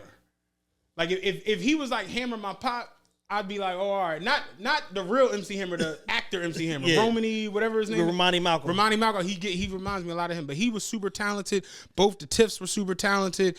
It was fly as hell. You know what I'm saying? Yeah. It was cool. You know what I'm saying? I got no complaints about it. So. Y'all brothers had some adventurous weeks. Me, not so much. You know what I'm saying? Just held it down. You did the podcast. Did the podcast. No need to talk about that. Episode will be out soon. Okay. But it's basically an encapsulation of our 7-year journey and predicting into the future and talking about the business of podcasting, media creation, scaling, all of that shit. So it's going to be like a capstone episode to where it's like people be like, yo, where can I find, like, I'm looking to maximize and get all the information about the podcast business. Boom, it's in that episode. Let me ask you a question, because basically we was on set the other day and, you know, I spoke about the podcast, like wanting to have somebody on the podcast. And he was like, I don't like the podcast, like what it's about. You know what I'm saying? And I'm like, not on no arrogant shit or no asshole shit, but I'm just like, I'm not, why? Like, I'm not, you know, not saying I won't sell the show or whatever, but I kind of caught myself in a moment where I'm like, does the word podcast coming from an urban face has a super negative connotation? Dog, I'm like, am I tripping? And super negative. And I caught myself because I said it. I'm like, Well, this ain't like no messy ratchet shit. It's like we sit down and have real conversations. And then people who overheard that was like, yeah, no. They had the mayor on the show. They had the owner of the Sixers on the show. They have high-level executives on the show. They had a great joint with Chris Gotti on the show. They had a great joint with Jay Petty, who worked for Steve Stout on the show. And he like, oh, word. And I'm just like, yeah, like we're not about to sit down and be like, all right, so Wildin' Out girls, who's eating ass? Yeah. So how many 30 Wildin' Out girls, how many you fuck? You know what I'm saying? And I'm like, but what has happened now with like podcast, It's a dirty word. The word podcast sounds like crazy. Yeah. It's like can you come on my podcast? It's like asking somebody you want to smoke crack with me. That's where podcasting is right now. Would you like some crack? Or some fetty? Wall Street, smoke crack with me, bro. Smoke crack with me, bro. Smoke crack. That's where we are in podcasting. Smoke crack with me, bro. Yeah, so it's absolutely a filthy, horrible word. You know what I'm saying? And I felt it in the moment where I'm like, damn, I really gotta sell that. Yeah, you gotta explain this shit. Yeah. Yeah. How many hoes you kicked off set? Oh, none. You know what I'm saying? Like, yo, you know what I felt like? I feel like you got an emergency at this point. I'm getting nervous. Because why is it on Facebook audio? Like but you know what I felt like? Remember the Stoogie Brothers on Wipe the Can Jump with the book? Look at this nigga. You going in the book? It's wicked, I man. gotta show this nigga the Polaroid. Like, nah, man. No, motherfucking mayor, motherfucking Kyrie, come over here, Kyrie. I'm like, Kyrie, come talk to the man. You know what I'm saying? We did a phenomenal episode about the independent film game. Like, yo. And I'm like, but what's crazy is you walk up to a nigga and say, yo, do my podcast. Niggas thinking like, I ain't into that crack shit. Yeah, I might get indicted. Like, and I'm to myself, I'm just like, yo, it's crazy because I sat down with the minority owner of the Sixers. Yes. I had a conversation with somebody recently because we was talking about not betting when you in like certain positions or whatever. And we were talking about that at the Sixers game. Yeah. And literally, I was like, why on earth would you even want to like worry about that if you're in certain positions when it comes to this? So I'm looking at like the Harris Sports Blitzer group, and I was like, you got a group that's under control of like $12 billion worth of sports. And my homie was like, nah, it ain't that much. I'm like, they own the Commanders, the Sixers, and the New Jersey Devils. Did you see Forbes released the thing today? The top 5 sports ownership groups in the world. Harris Sports Blitzer Group is number 5. How much do they have under their control? $11.9 billion. I'm like, I know I wasn't making it up. The Commanders sold for 6. The Sixers is worth 4. Yeah. That's 10. We got a little racing team. We got a boat.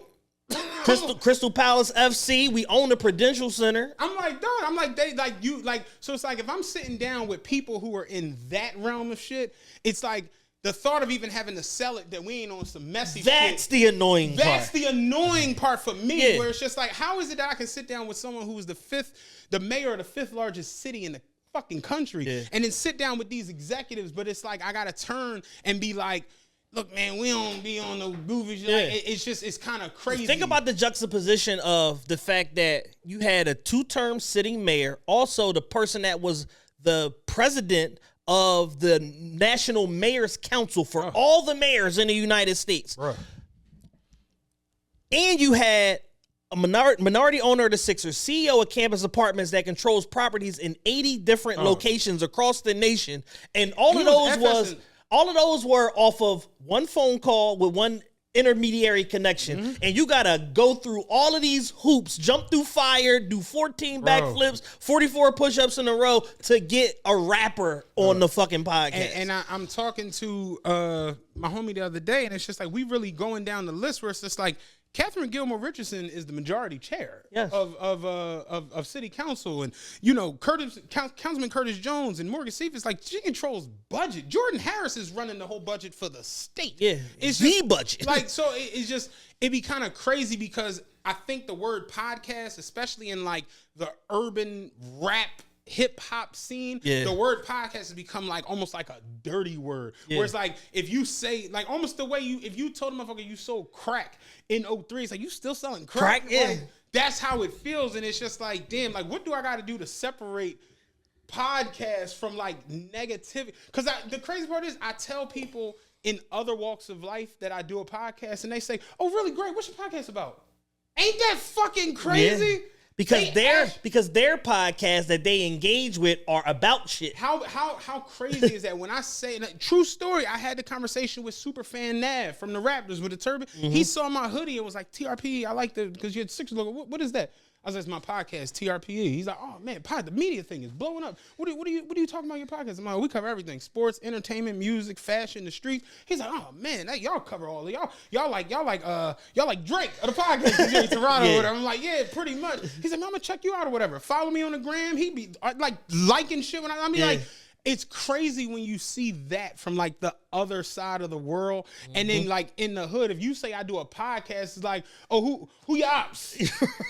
Like, who the last nigga you diss? Yeah, and it's just like, what if you don't exist in none of that space? That shit is wicked, and I man. caught myself really saying it like, well, we would discuss like your trajectory in life and how you went from this and transitioned into that, and what was this about that made you want to even go into that, and how did you hone this and bring this person into that, and what do you think your biggest moment was that could have been better? I'm going to get me some chef names cooking downstairs. I'm doing a lot of work right now. Like, so end of the day, like.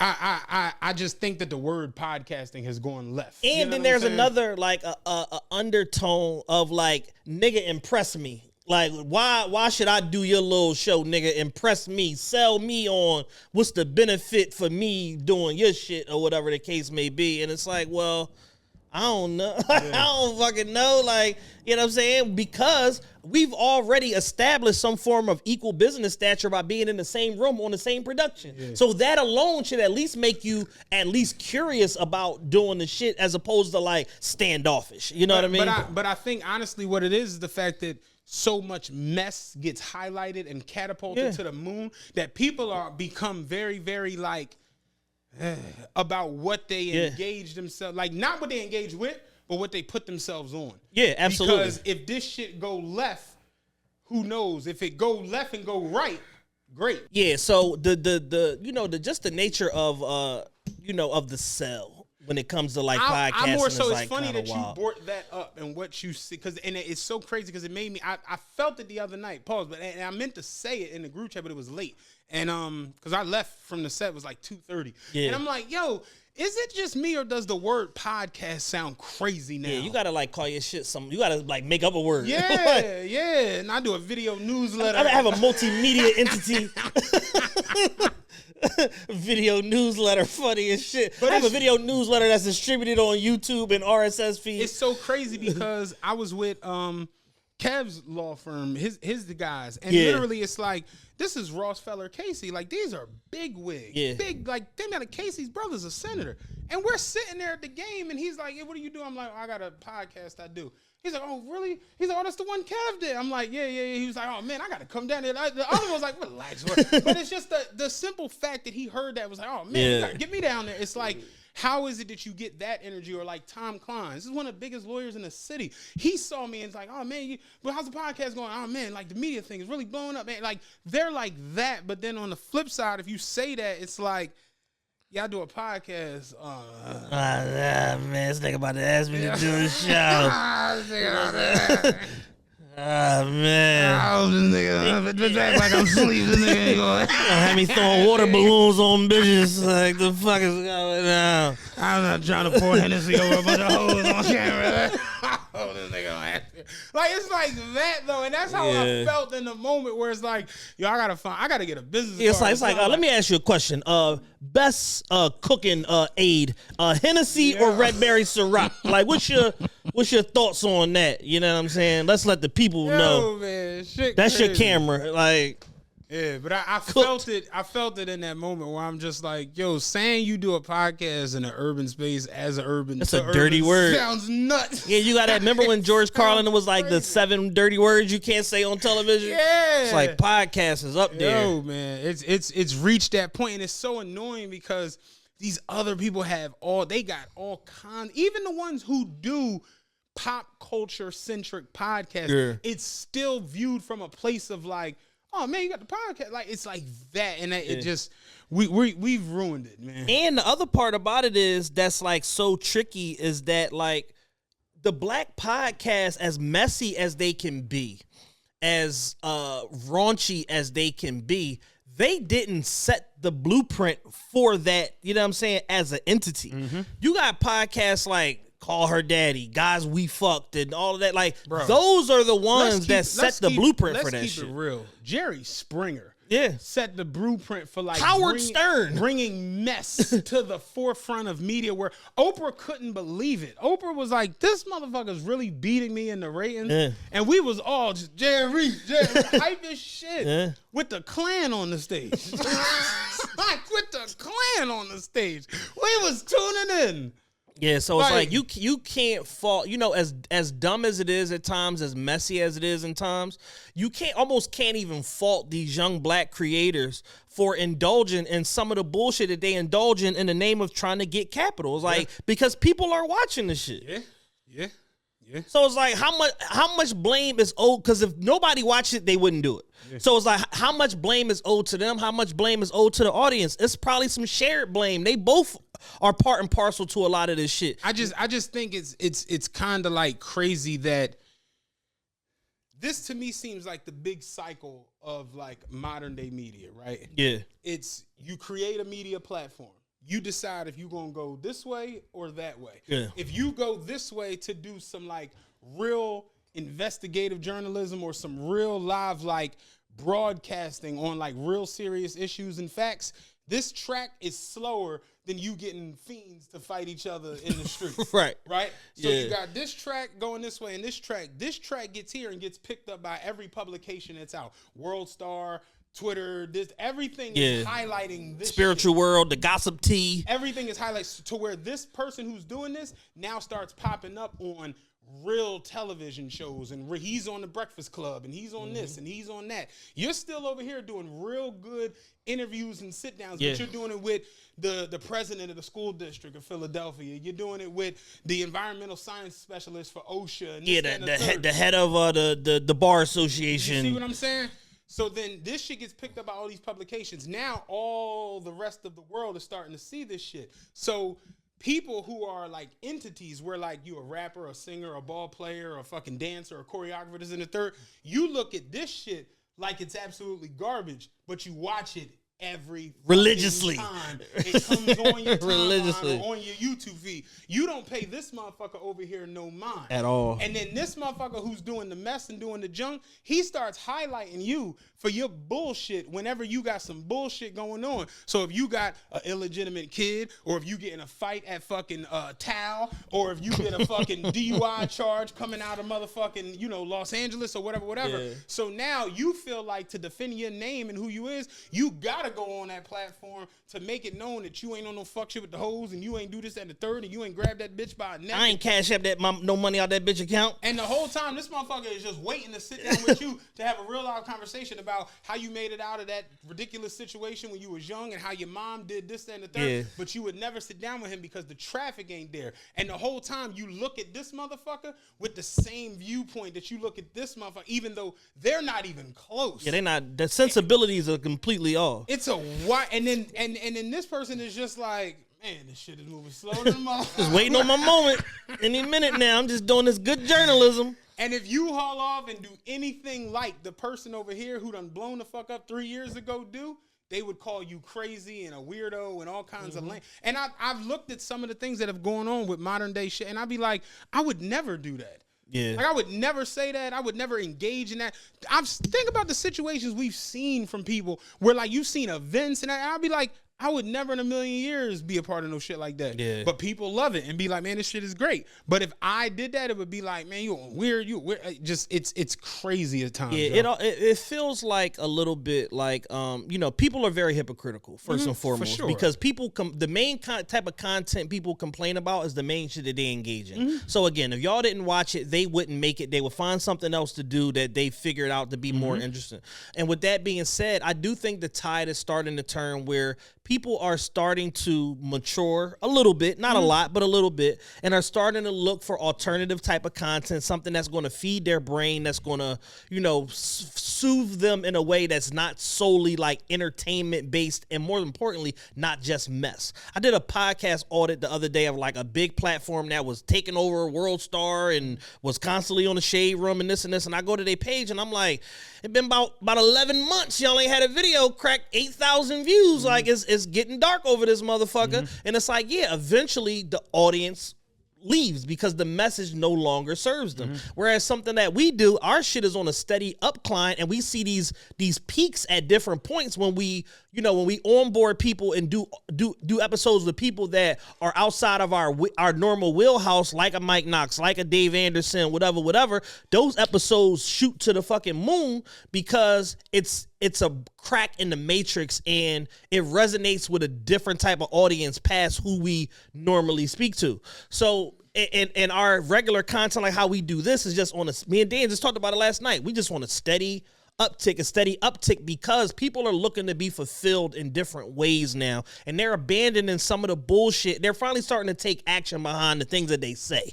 I got this message the other day, short but very simple, and I thought it was very nice. She said, I've really been enjoying the interviews and podcasts lately. I mean, I've always listened, but the storytelling, the dialogue, the guests, it's all been top tier and great. I'm like, damn, I appreciate it. You know what I'm saying? I didn't know if you was still actively listening, because these girls, we haven't spoke really in a couple years. Yeah. And she's like, yeah, no, I started listening when y'all first started, and even when y'all stopped and came back. But she's like, I listened to like 2 a day, and just seeing how y'all have progressed, she's like, I really, really do enjoy it, and it gets me through a lot. And that's kind of what, going back to Sharice with the local artisans food, she would tell me that, like, yo, when I'm cooking, when I'm baking, when I'm doing these things, she's like, I got y'all on to the point where people have started to gravitate towards y'all from me. And it's just like, yo, who are these dudes that they're this well versed and they can talk about this, and they can be funny, and they can be serious, and they can be informative. And it's just like, you know, we've been blessed to be able to do that. But I do think that at times the word podcast has been flipped so many ways that it's like, when people hear it, they don't know what the fuck. Yeah, they like, they're is this a prank? Like, they think on guard. A bucket of slime is about to come out. It's like, and that's because so many people have labeled the shit that they're doing a podcast. That's not one. Yeah. Like, it's a big page in Philly or whatever it's called, whatever the fuck it's called, something podcast, and all it is them riding around the streets of Philly chronicling the bullshit that go on, and fiends fighting fiends, and niggas jumping off bridges and stuff like this. I'm like, this ain't no motherfucking podcast. This is some, like, where's the RSS feed? Like, we should at least set some sort of, we need a council of like podcasts, like Elliot Wilson hating ass, unknown Joe caller, Budden, me, you, Gillian Waller. We need like a council to be able to set, like, yo, what are the rules of engagement in order for you to have a motherfucking podcast? Because you shouldn't be able to just do 60-second clips of the police shooting niggas and stuff like that and call that a podcast. It's not that. Yeah, no, that it's funny we went down that rabbit, because I definitely felt it the other night when I said it, and I got that face like, and I'm like, and I'm like in the moment, I'm like, oh no, it's not like not like that, like, yeah. Oh, you thought I said podcast? Yeah, no, I mean like a podcast, nigga. You putting the emphasis on the wrong part. You know what I'm saying? We cast on the pod, but like it ain't no podcast. Yeah. And it's just because podcasts is just, it's, the word has become crazy. Even during the whole pandemic with the whole fold up the table rhetoric and all that, it's become very, very weird. And I said it last night. I was at Kev Crib, we was talking about, I'm here to tell everybody who does this shit, don't stop your podcast. Yeah. Keep doing this shit. I promise you, there's a market. There's a niche market, even if it's a very niche market. There's somebody who needs to hear your shit. You just gotta find your tribe. You gotta find your tribe. There's somebody who's going through what you're going through. There's somebody who wants to hear what you're going through. There's someone who appreciates what you're going through, and that's just reality. And I think me and you have been able to do a very good job at bringing our lives to color through these fucking microphones. Yeah. So that if people are gonna come do the shit, and I kind of understand. Remember we had the conversation. This is just peeling the curtains back a couple months ago. You had the conversation like, dog, I've sat down on this show and talked to billionaires. Yeah. So I'm not sweating anybody. Yeah. If you're going to come on the show, you're going to come on the show. And I kind of peeped that a couple months ago when we had a situation where it was like we were really, really going after a certain guest, and it was just all this rigmarole. And it's just like, yeah.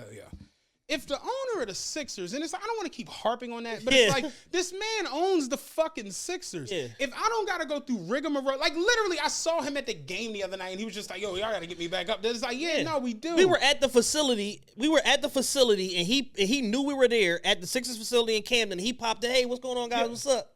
I saw heard my guys was here. Mike is like, "Yo, man, like the way y'all, man, listen, we like you got to hit me because we doing another one." Like, so it's like if I have that from these certain people, and I'm not saying that that's the line of demarcation or the end all be all, but it's like why on the flip side do it's like I gotta prove? You would think it would be the other way around. Yeah.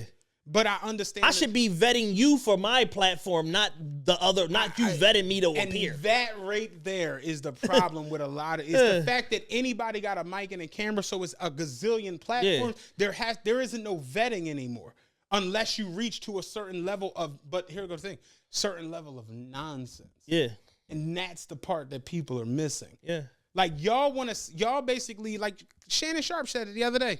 Y'all expect me to sit down and have a Diane Sawyer type interview with somebody when I ain't Diane Sawyer. I can't do that. I never claimed to be able to do that. I'm not Walter Cronkite. You know what I'm saying? I'm not Tom Brokaw. I can't. I physically cannot do that. But then on the flip side, you expect Barack Obama to go on whatever the fuck and just be talking crazy. Like it's not. Yeah, because here's the thing. People will say that they want to be taken serious and then go sit down on non-serious platforms and wonder why we don't take them serious. Why the fuck are you on here? Yeah.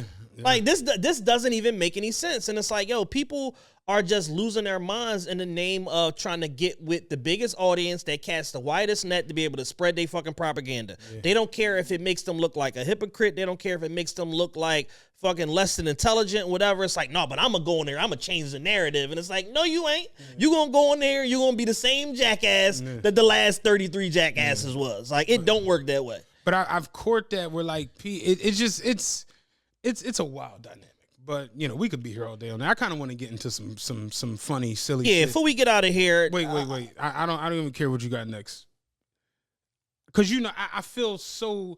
I almost don't even know how to feel. Did you know that this Nicki Minaj shit was going on? Oh, absolutely. I found out yesterday, and since I found out, I've been almost like heartbroken because it's like, Nicki, you were doing so good. Yeah, we had him in the first half. Yeah, we had him in the first half. Nicki right now is doing the most Nicki thing of all time. Yo, man. By ruining an amazing comeback and a phenomenal album. Like not cashing out. Like, you know what I'm saying? Yeah, like I just should have cashed out. Yeah, it's 60. The bet is 120, but they offer me 78,000 right now. Dog. I should just take this money. Not even that big. $200. They offer me 140. Just cash out. Just took it. But yeah, like, Nicki Minaj is doing the most Nicki thing of all time, which is she's ruining an amazing comeback and a phenomenal album. One, entertaining people who are not on her level, and then two, making a goofy diss record about absolutely nothing. At some point, you got to take some plays off. So apparently, it started. Meg dissed her again. Correct. On the new album. Yeah, well, new single. Okay, what's the called single? Hiss. Okay. Yeah, the song is basically dissing Nicki, Drake, Tory Lanez, all the Tory supporters, all the free Tory mob or whatever the case may be.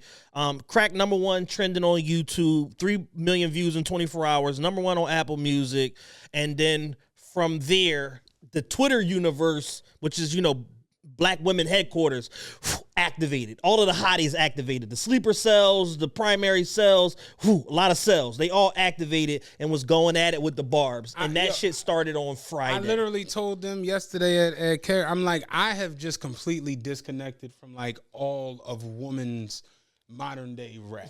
Yeah. If it's not like Rhapsody or Tierra Whack or what's the other girl I really like? Corey LeRae, I like her. Yeah. Like, because y'all with these groups of people behind y'all, it gets really weird.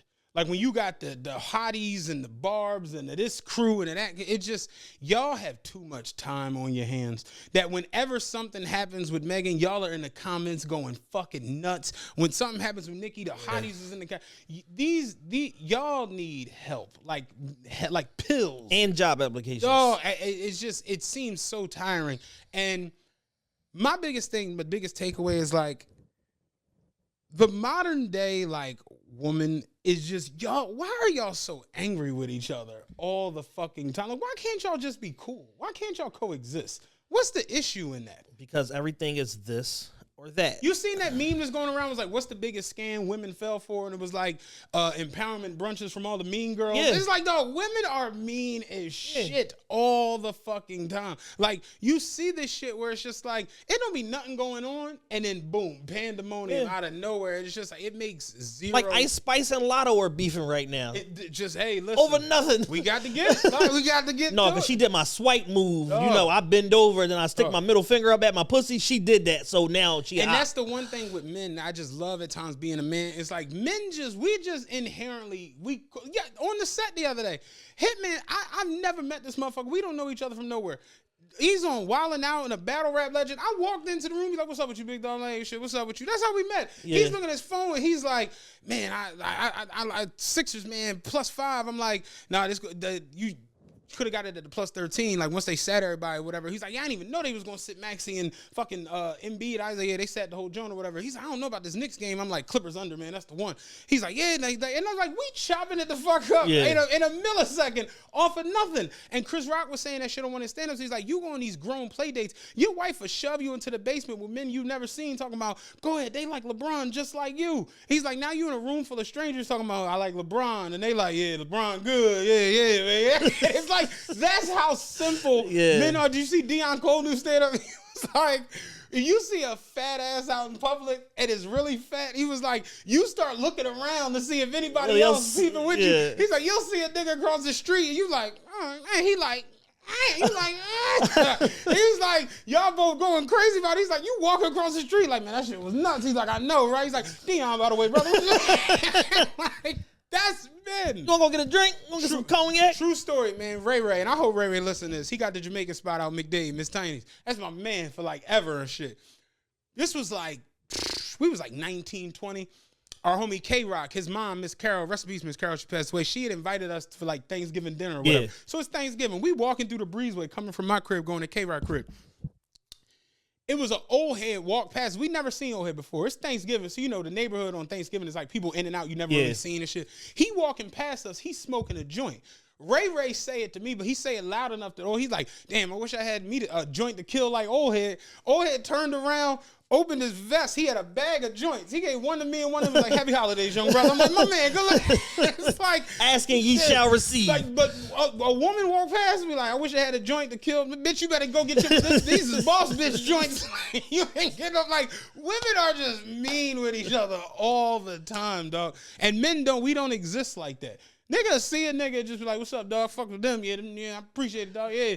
But where you be getting your sneakers? Like, that's how we are. You gotta connect. Yo.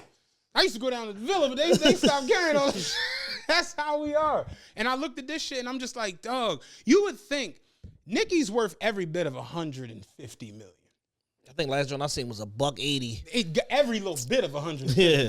Cardi is worth every bit of 90, 80, somewhere 90. between 70 and 90. Meg got to be floating around the 30, 40, 50 range, I would imagine. What the fuck is the issue? Y'all get all the clothes, all the bags. It's because women have an unhealthy obsession with competition, and they all want to be the queen bitch. And it's like, yo, it's no way to just crown one singular person. You know what I'm saying? For a long time, Beyonce had the universal crown or whatever, and then now you got Taylor Swift, you got Selena Gomez, like you got SZA, you have multiple queens. And the same way you have multiple kings, but men be okay with it being multiple kings. Oh, you know, I see my nigga doing that king shit. Salute, you know what I mean? And women's this whole thing is just like, nah, like that bitch gonna bow at my motherfucking feet or I'm gonna cut her ass down. Right. And it's just an annoying proposition, man, to see the shit just unfold itself over and over and over and over again. And we just gave Nicki Album of the Year. And that right there is the part that's so annoying. We super saluted her comeback. Comeback. Yeah. We nominated you for MVP. And that's how I tell you, like, this ain't hating. This is the realest podcast ever. We're going to give you props when you do something dope, but we're also going to acknowledge when you do something stupid. And seeing this type of shit, I said it yesterday and I'll say it on the podcast. If she acts any more childish, Petty ain't gonna be allowed within 100 feet of her. Because it's just like, dog, you gotta grow the fuck up at a certain point. And then somebody said yesterday, they was like, yo, I don't understand it. Why doesn't her team like stop her from doing all this bullshit? I said, her team? What team? I said, she hasn't had a manager since spring of 2022. She's self-managed. She's loosely still signed to like Young Money just because of contractual obligations. Like, who the fuck is her team? Her 2-year-old son and her fucking sex offender husband? The reality is, further than any team, it's like even the teams is gonna have you on nonsense because, like, let's keep it a buck. Ain't no men no more in the industry. No. Ain't not like everything is a yes man because what was the joint you said? How many seats on the PJ? Who trying to 14 seats. 14 seats. Dog. All right, so you got Nicki, you got Kenneth, you got Papa. Do the boy get a seat or can he sit in her lap? So he get a seat. He get a seat. Damn. You got the DJ. The hair and makeup crew, that's at least 5 seats. You got 30 niggas competing for 5 seats on the PJ. Dog, ain't nobody trying to lose their seat on the PJ. Man, please. Dog. That's reality. No one wants to lose Niggas quitting their jobs not to lose their seat on the Niggas PJ. will not lose their motherfucking seat on the PJ, dog. And because of that, you got a lot of people who run around and making these miscues and these mistakes and they go ape and they do all this other shit. And I saw, because I didn't even know, like I said, I didn't even know what was going on. Yeah. I saw the live and I'm like, she don't even sound like herself. At all. Like it almost sounded like it was like some like she took acid or something. Like it's just like a different person or something. I'm just like, yo, this is like, especially with what just happened with the album. Yes. And you said it, looking back again, TRPE got a line for everything.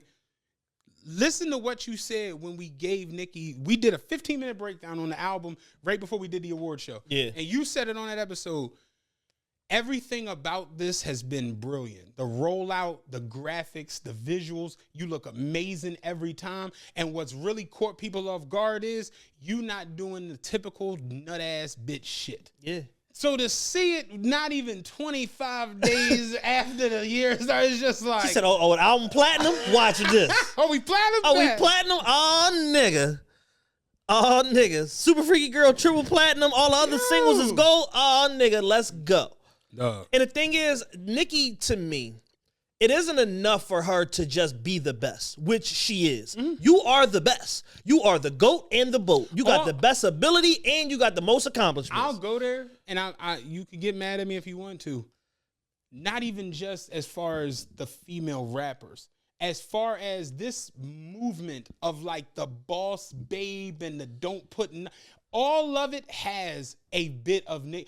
Every woman you see now with a G-Wagon, her body done, the way her hair looks, her nails, it all has a little bit of Nicki Minaj. There was a picture of 4 reality show stars, and somebody retweeted and said, damn, this looked like 4 versions of Nicki Minaj. And sure enough, they put the 4 corresponding Nicki Minaj photos up. I said, well, I'll be damned. When you look at the way, not all women, because there are a lot of women who have like the natural look of dreads and certain, aesthetics as far as the way they dress. But you know what girls I'm talking about. Those girls that fall into that category of that shit, they all have, even if it's a slightly little bit, there's some Nicki Minaj seeds in just about all of it. So it's like, what? I was just saying, you've influenced every part of culture. You've influenced everything. You've made a couple $100 million. You're the highest selling. You're the most successful Billboard woman ever. You're the queen, but you be doing jester shit. Yeah. You can't do jester shit and then sit back on the throne. It don't work that way. And you say that and people will be like, what? Who is you? And just be like, I'm just keeping it real. I have to. And I'm a Nicki fan. You know I'm a Nicki. I love Nicki Minaj. But it's like seeing this shit and then it be these diss tracks where it's just like, I think my hope going forward, y'all could get mad or agree. I don't think we need any more diss tracks in hip hop. Yeah, we're not covering no new ground. I have it on good authority. Good authority is me. I think we've reached the apex of what diss tracks can do. Yeah. Once Drake dropped a diss track that was nominated for a Grammy, party diss track. It's like a diss track you could dance to. What more do you think can think about it? We've seen diss tracks get people killed. We've seen diss tracks get people locked up. We've seen diss tracks end careers. We've seen diss tracks highlight careers. We've seen diss tracks spark reunions. We've seen diss tracks spark babies. We've seen diss tracks go fucking 5 times platinum. Yeah. At this point, who the fuck is dropping a diss track that the whole world is gonna be like, ooh, it's just not happening. I honestly think, again, the same way I said the shit about OT Kwani and Tor making a song together and that being bigger than any diss shit they could do, you know what would break the internet? Nicki Minaj and Megan Thee Stallion on a song. Newsflash, guys. Yeah. I'm here to tell you, I think that would do a lot more than y'all dissing each other with bad diss tracks. Because his is okay. The Bigfoot joint stinks. It's nothing. It's poo. It's nothing. Yeah, that is poo. I'm sorry. It stinks. And you just had a song that rocked the whole entire world. Yeah. It just is stupid. Keep making that. Nicki went on live for 3 days. which is insane.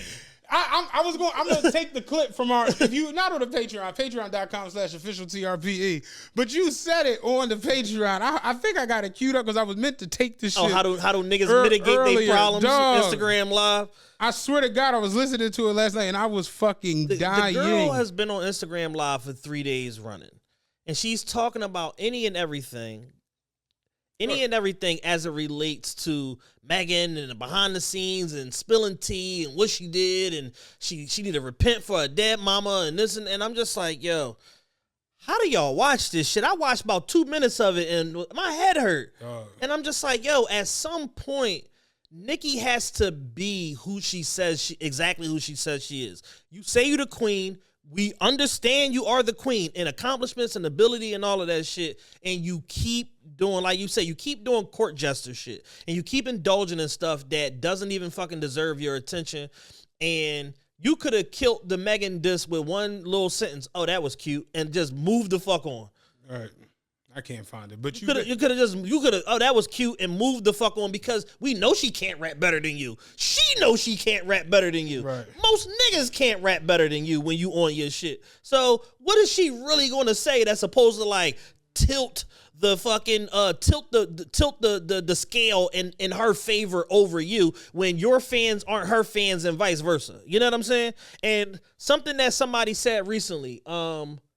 I can't remember if it was TK Kirkland or whoever. Who was it that said everybody's the GOAT to their fan base? Ari Spears. Ari Spears said everybody is the GOAT to their fan base. So to the Barbs, Nicki is the GOAT. To the Hotties, Megan is the GOAT. To I don't even know what the Rob UYU sleepers, Cardi is the GOAT. Like to the Munchkins, Ice Spice is the GOAT. You know what I'm saying? So it's like, yo, everybody's the fucking GOAT. Nicki Minaj is not gonna drop a song and the Meg Thee Stallion fans say, I was feeling that. Now that I think about it, she over Megan. It's not happening. They're too committed. They're too deep in already to make that sort of an about face. And for the people that are there, where there is crossover in the Venn diagram between all of y'all girls, it's a very minuscule percentage. It might be 5% that crosses over once it's established in the public that y'all have these issues. But I was actually going to screen record it and post it on my page today from Patreon. But we was talking about you was talking about Instagram Live, and you was like, at this point, they need to do facial recognition. If you got a black or brown face, you can't get on. Yeah, you can't get on this. And I was dying laughing. You was like, no, that's real, because it's like, yo, you show me 100 catalog Instagram Lives with niggas, I'll show you 99 Instagram Lives where niggas is on there setting up a die-off. And it's just like, that's what Instagram Live has Instagram become. Live and Clubhouse. That's where niggas mitigate they beef. So it's like, when I heard, did you see Nicki going on crazy on live? I thought about Chad. I was like, 3 days. And one like people was like, did you see Nicki going crazy on the news? Or it's always Instagram Live. If it's almost to the point where if you see that thing and it say +2, you're like, oh shit. The Instagram Live was so wild that the people that reposted it put it on Rumble. They like, YouTube ain't gonna monetize none of this. Like, you'd have called her a funky bitch and a whore, and what type of bitch sleep with her best friend, man? I'm just like, yo, you can't put this nowhere. Yeah, man. Like it just is a sad turn of events because the album was so good. It did so good. The rollout was so Everything perfect. was dope The about you it. shutting up was perfect. Like it was great. And then it's just like, yo, you just had to ruin it. Yeah, man, straight up. So Just had to ruin it. Man. prayers to everybody involved. Y'all need to be a little bit nicer. Well, here's the good news. For the first time in history, 2 female rappers simultaneously occupy the top 2 spots on Apple Music with solo songs. Number 1, Hiss by Megan Thee Stallion, and number 2, Bigfoot by Nicki Minaj. So apparently there's still commerce in disc records. I had no idea. Yeah, I guess. But enough of that. Football Sunday. Kind of want to save football, I think, for Patreon because it deserves more time than we probably have. Okay. I think for our last topic, I think it's fair to give Vince nut-ass freak ball McMahon the credit he deserves for being the number 1 freak and the number 1 cuck. You ever seen Earth. You ever seen Euro Trip? Yes, Mascuzi. That light went out. That nigga was ass naked. That nigga came back. He folded his leg with the cigarette. Mascuzi? If y'all haven't seen Euro Trip, it's a classic. Euro Trip is fucking great. Scotty doesn't know. Yeah, you know it was Matt Damon and shit. Yeah, man, that was a good ass movie, man. He even did it on his birthday. Scotty doesn't know. He said, what the boy say? He was like, remember they was in Yugoslavia, like the real fucked up part. He was like, is there a train coming? He was like, oh yes, train coming very soon. It should be here within the next 15 years. He was like, what? What? Cause remember everything was like back in the day. He said, hi, Tubbs. You get it? Miami Vice. Hot new show. And he was like, yeah, I'm going into town right now. If you come, you can ride with me. He put the seat on the bike. He said, ha, hammer time. Euro Trip, crazy as shit. I've seen Euro Trip no less than 55 times. Remember, Euro Trip came out in like 04. Yeah. And it was like basically making a joke that like they was stuck in like 89 out there. He said, Miami Vice, hot new show. That nigga asked, was there a train coming? He said, yes, it should be here in the next 15 years. Yo, Euro Trip crazy as shit, man. So Vincent K. McMahon has resigned from all roles with TKO. Completely done, dog. The following internal memo was sent to some staff. I wanted to inform you that Vince McMahon has tendered his resignation from his positions as TKO executive chairman and on the TKO board of directors. He will no longer have a role of TKO Group Holdings or WWE. That was from Nick Khan, the president and the CEO of the WWE. Stretch the game out and extra name out. These text messages, Yeah, they're bad. that Vince sent had Diddy like, damn. So you was really freaking off, huh? He went to the maximum. I get it that human beings, we're freaks. We all have freak moments. We have moments where we way more crazier than but it's just like I don't think I'm ever gonna text a woman. You know what I'm saying? I don't ever see that like, yeah, no, you better get your ass over here right the fuck now. There's a bunch of black dick waiting. There's heavy dick over here for you right now, girl. And it ain't gonna suck itself. Yeah. So, Yo, man, Vince is crazy as shit. Did you get into the whole story with the physical therapist where he was like scheduling a threesome with her and the physical therapist? I saw the thing where he was like supposedly shitting on He shit on her head and then told her not to wash it off, left the shit on her head and continued to have a threesome with her for another hour and a half. Yeah. Just shit smell everywhere. Yeah. It's a sick nigga. This is a sick Negro. Like, how is it that it's assholes and elbows and you decide I'm taking a shit? Yo, man. This is a sick nigga. Vincent K. McMahon is the craziest nigga on earth. That's one of my favorite little videos ever. And he guilty because he didn't even wait. He's like, shit. Yeah, I resigned, man. Pack up, man. Yeah. He already gave her $12 million in hush money before this. Then she sued to break the NDA, and then that's when all of the shit came out because they like, yo, what do you mean you want to break the NDA? She's like, no, I have proof. Like this violates the standard of maybe one of our listeners, a fan, whatever, can like, what about taking a shit on somebody? Like, what's kinky or like, what is the fetish in that? Because my initial thought would be, man, it stinks in here. Yeah.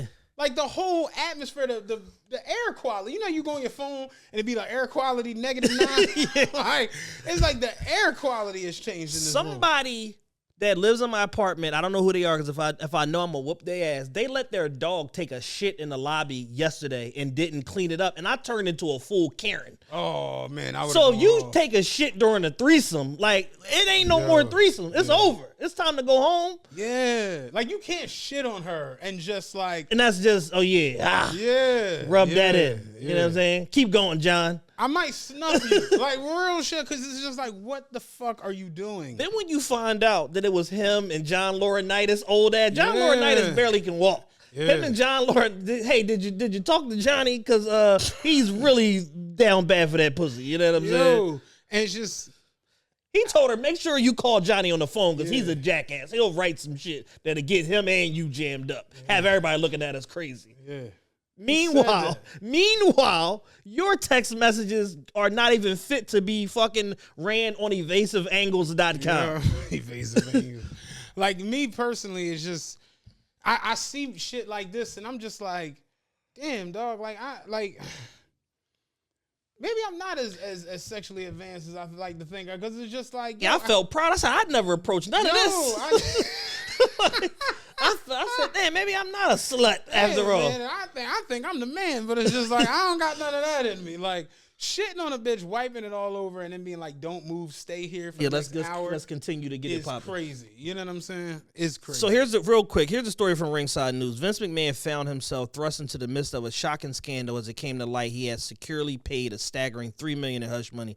This revelation marked a turning point, ultimately leading to McMahon's retirement from the company he had been instrumental in building. However, McMahon's legal troubles did not stop there, and he now faces even more disturbing allegations leaked to text messages. As reported to a Wall Street Journal, a woman who had previously reached a settlement with Vince McMahon had recently filed a lawsuit that centers around the contents of these text messages. This lawsuit not only implicates McMahon, but also targets the company itself and former executive, all accused of involvement in a scandalous exchange of messages. The plaintiff, Janelle Grant, a former employee, this makes it even crazier, she was working for you, at WWE's headquarters, alleges that the leaked text messages reveal a deeply troubling pattern of behavior during McMahon's tenure as chief executive. Yeah, man. And it's crazy because this happens right as WWE. And that's the thing. When you see these takeovers and these big deals happen, it's like, all right, we about to go through everything with a fine comb and figure out where all the skeletons is at. And then we going to get this shit in its proper perspective, man. So it's just like, damn, you got to put Vince McMahon up there with like greatest sports execs ever. He just sold his company at a $9.3 billion valuation. I'm just talking about from the genesis. Like, Vince McMahon really put the company on his, like, quote unquote, put him on his hamstrings. He blew his hamstrings out fucking around out there. We talked about it the other day. Shane O'Mac, his daughter, his mama, his wife, everybody's part of the story. Yeah. And to see you go from this regional wrestling outfit to the worldwide leader in entertainment and sports is like, God damn. But to know that it's just like, same shit with Bill Cosby, same shit with all these different people. It's just like, God damn, like behind doors is just like, you are a menace to fucking society. Yeah, dog. you let your freak be more pronounced than your business acumen. And you don't have control over your freakness once you let it disturb your business. No.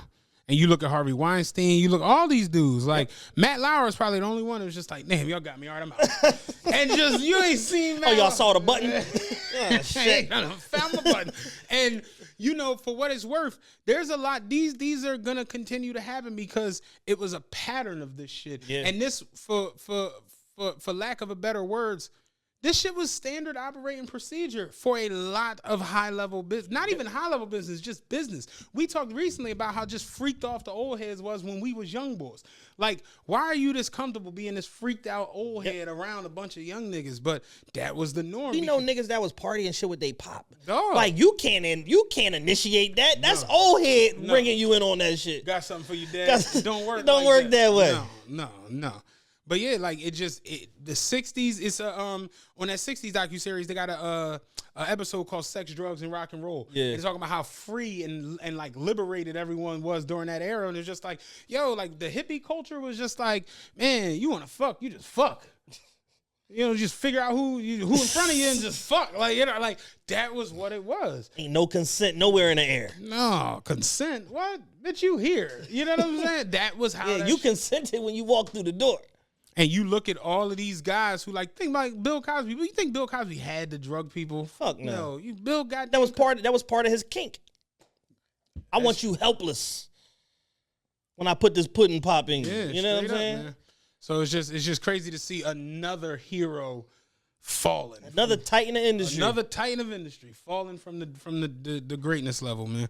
And it just make you think, like, go back to the 20s and the 30s. What would have happened if we had social media when all of them was alive? Them oil tycoons and John Pierpont Morgan. Vanderbilt and all that. You never know. Because they came from, like, slavery era, so you know that shit was crazy. Like, it's just as wild, but that was really, really, like, what they call it? The ebbs and flows. Yeah. That's just how it went, man. So real talk, man. Hopefully y'all enjoyed this latest episode of the Realest Podcast Ever. We will be back, in a couple of days. We got some more exciting interviews coming up. We already planning Women's Month. We planning Black History Month. We already planning WrestleMania content. We're planning everything, man. With that being said, if y'all need and want more content from the TRPE Boyz, go to subscribe to us on Patreon for free right now. 7-day free trial on the VIP tier. Patreon.com/official TRPE. Everybody watching this on YouTube, make sure you like this video. Make sure you share this video. Make sure you leave a comment, whether you like, hate, or disagree with something that was said today. Leave a comment and let people know that you're rocking with the Realest Podcast Ever. Absolutely. We out. Peace.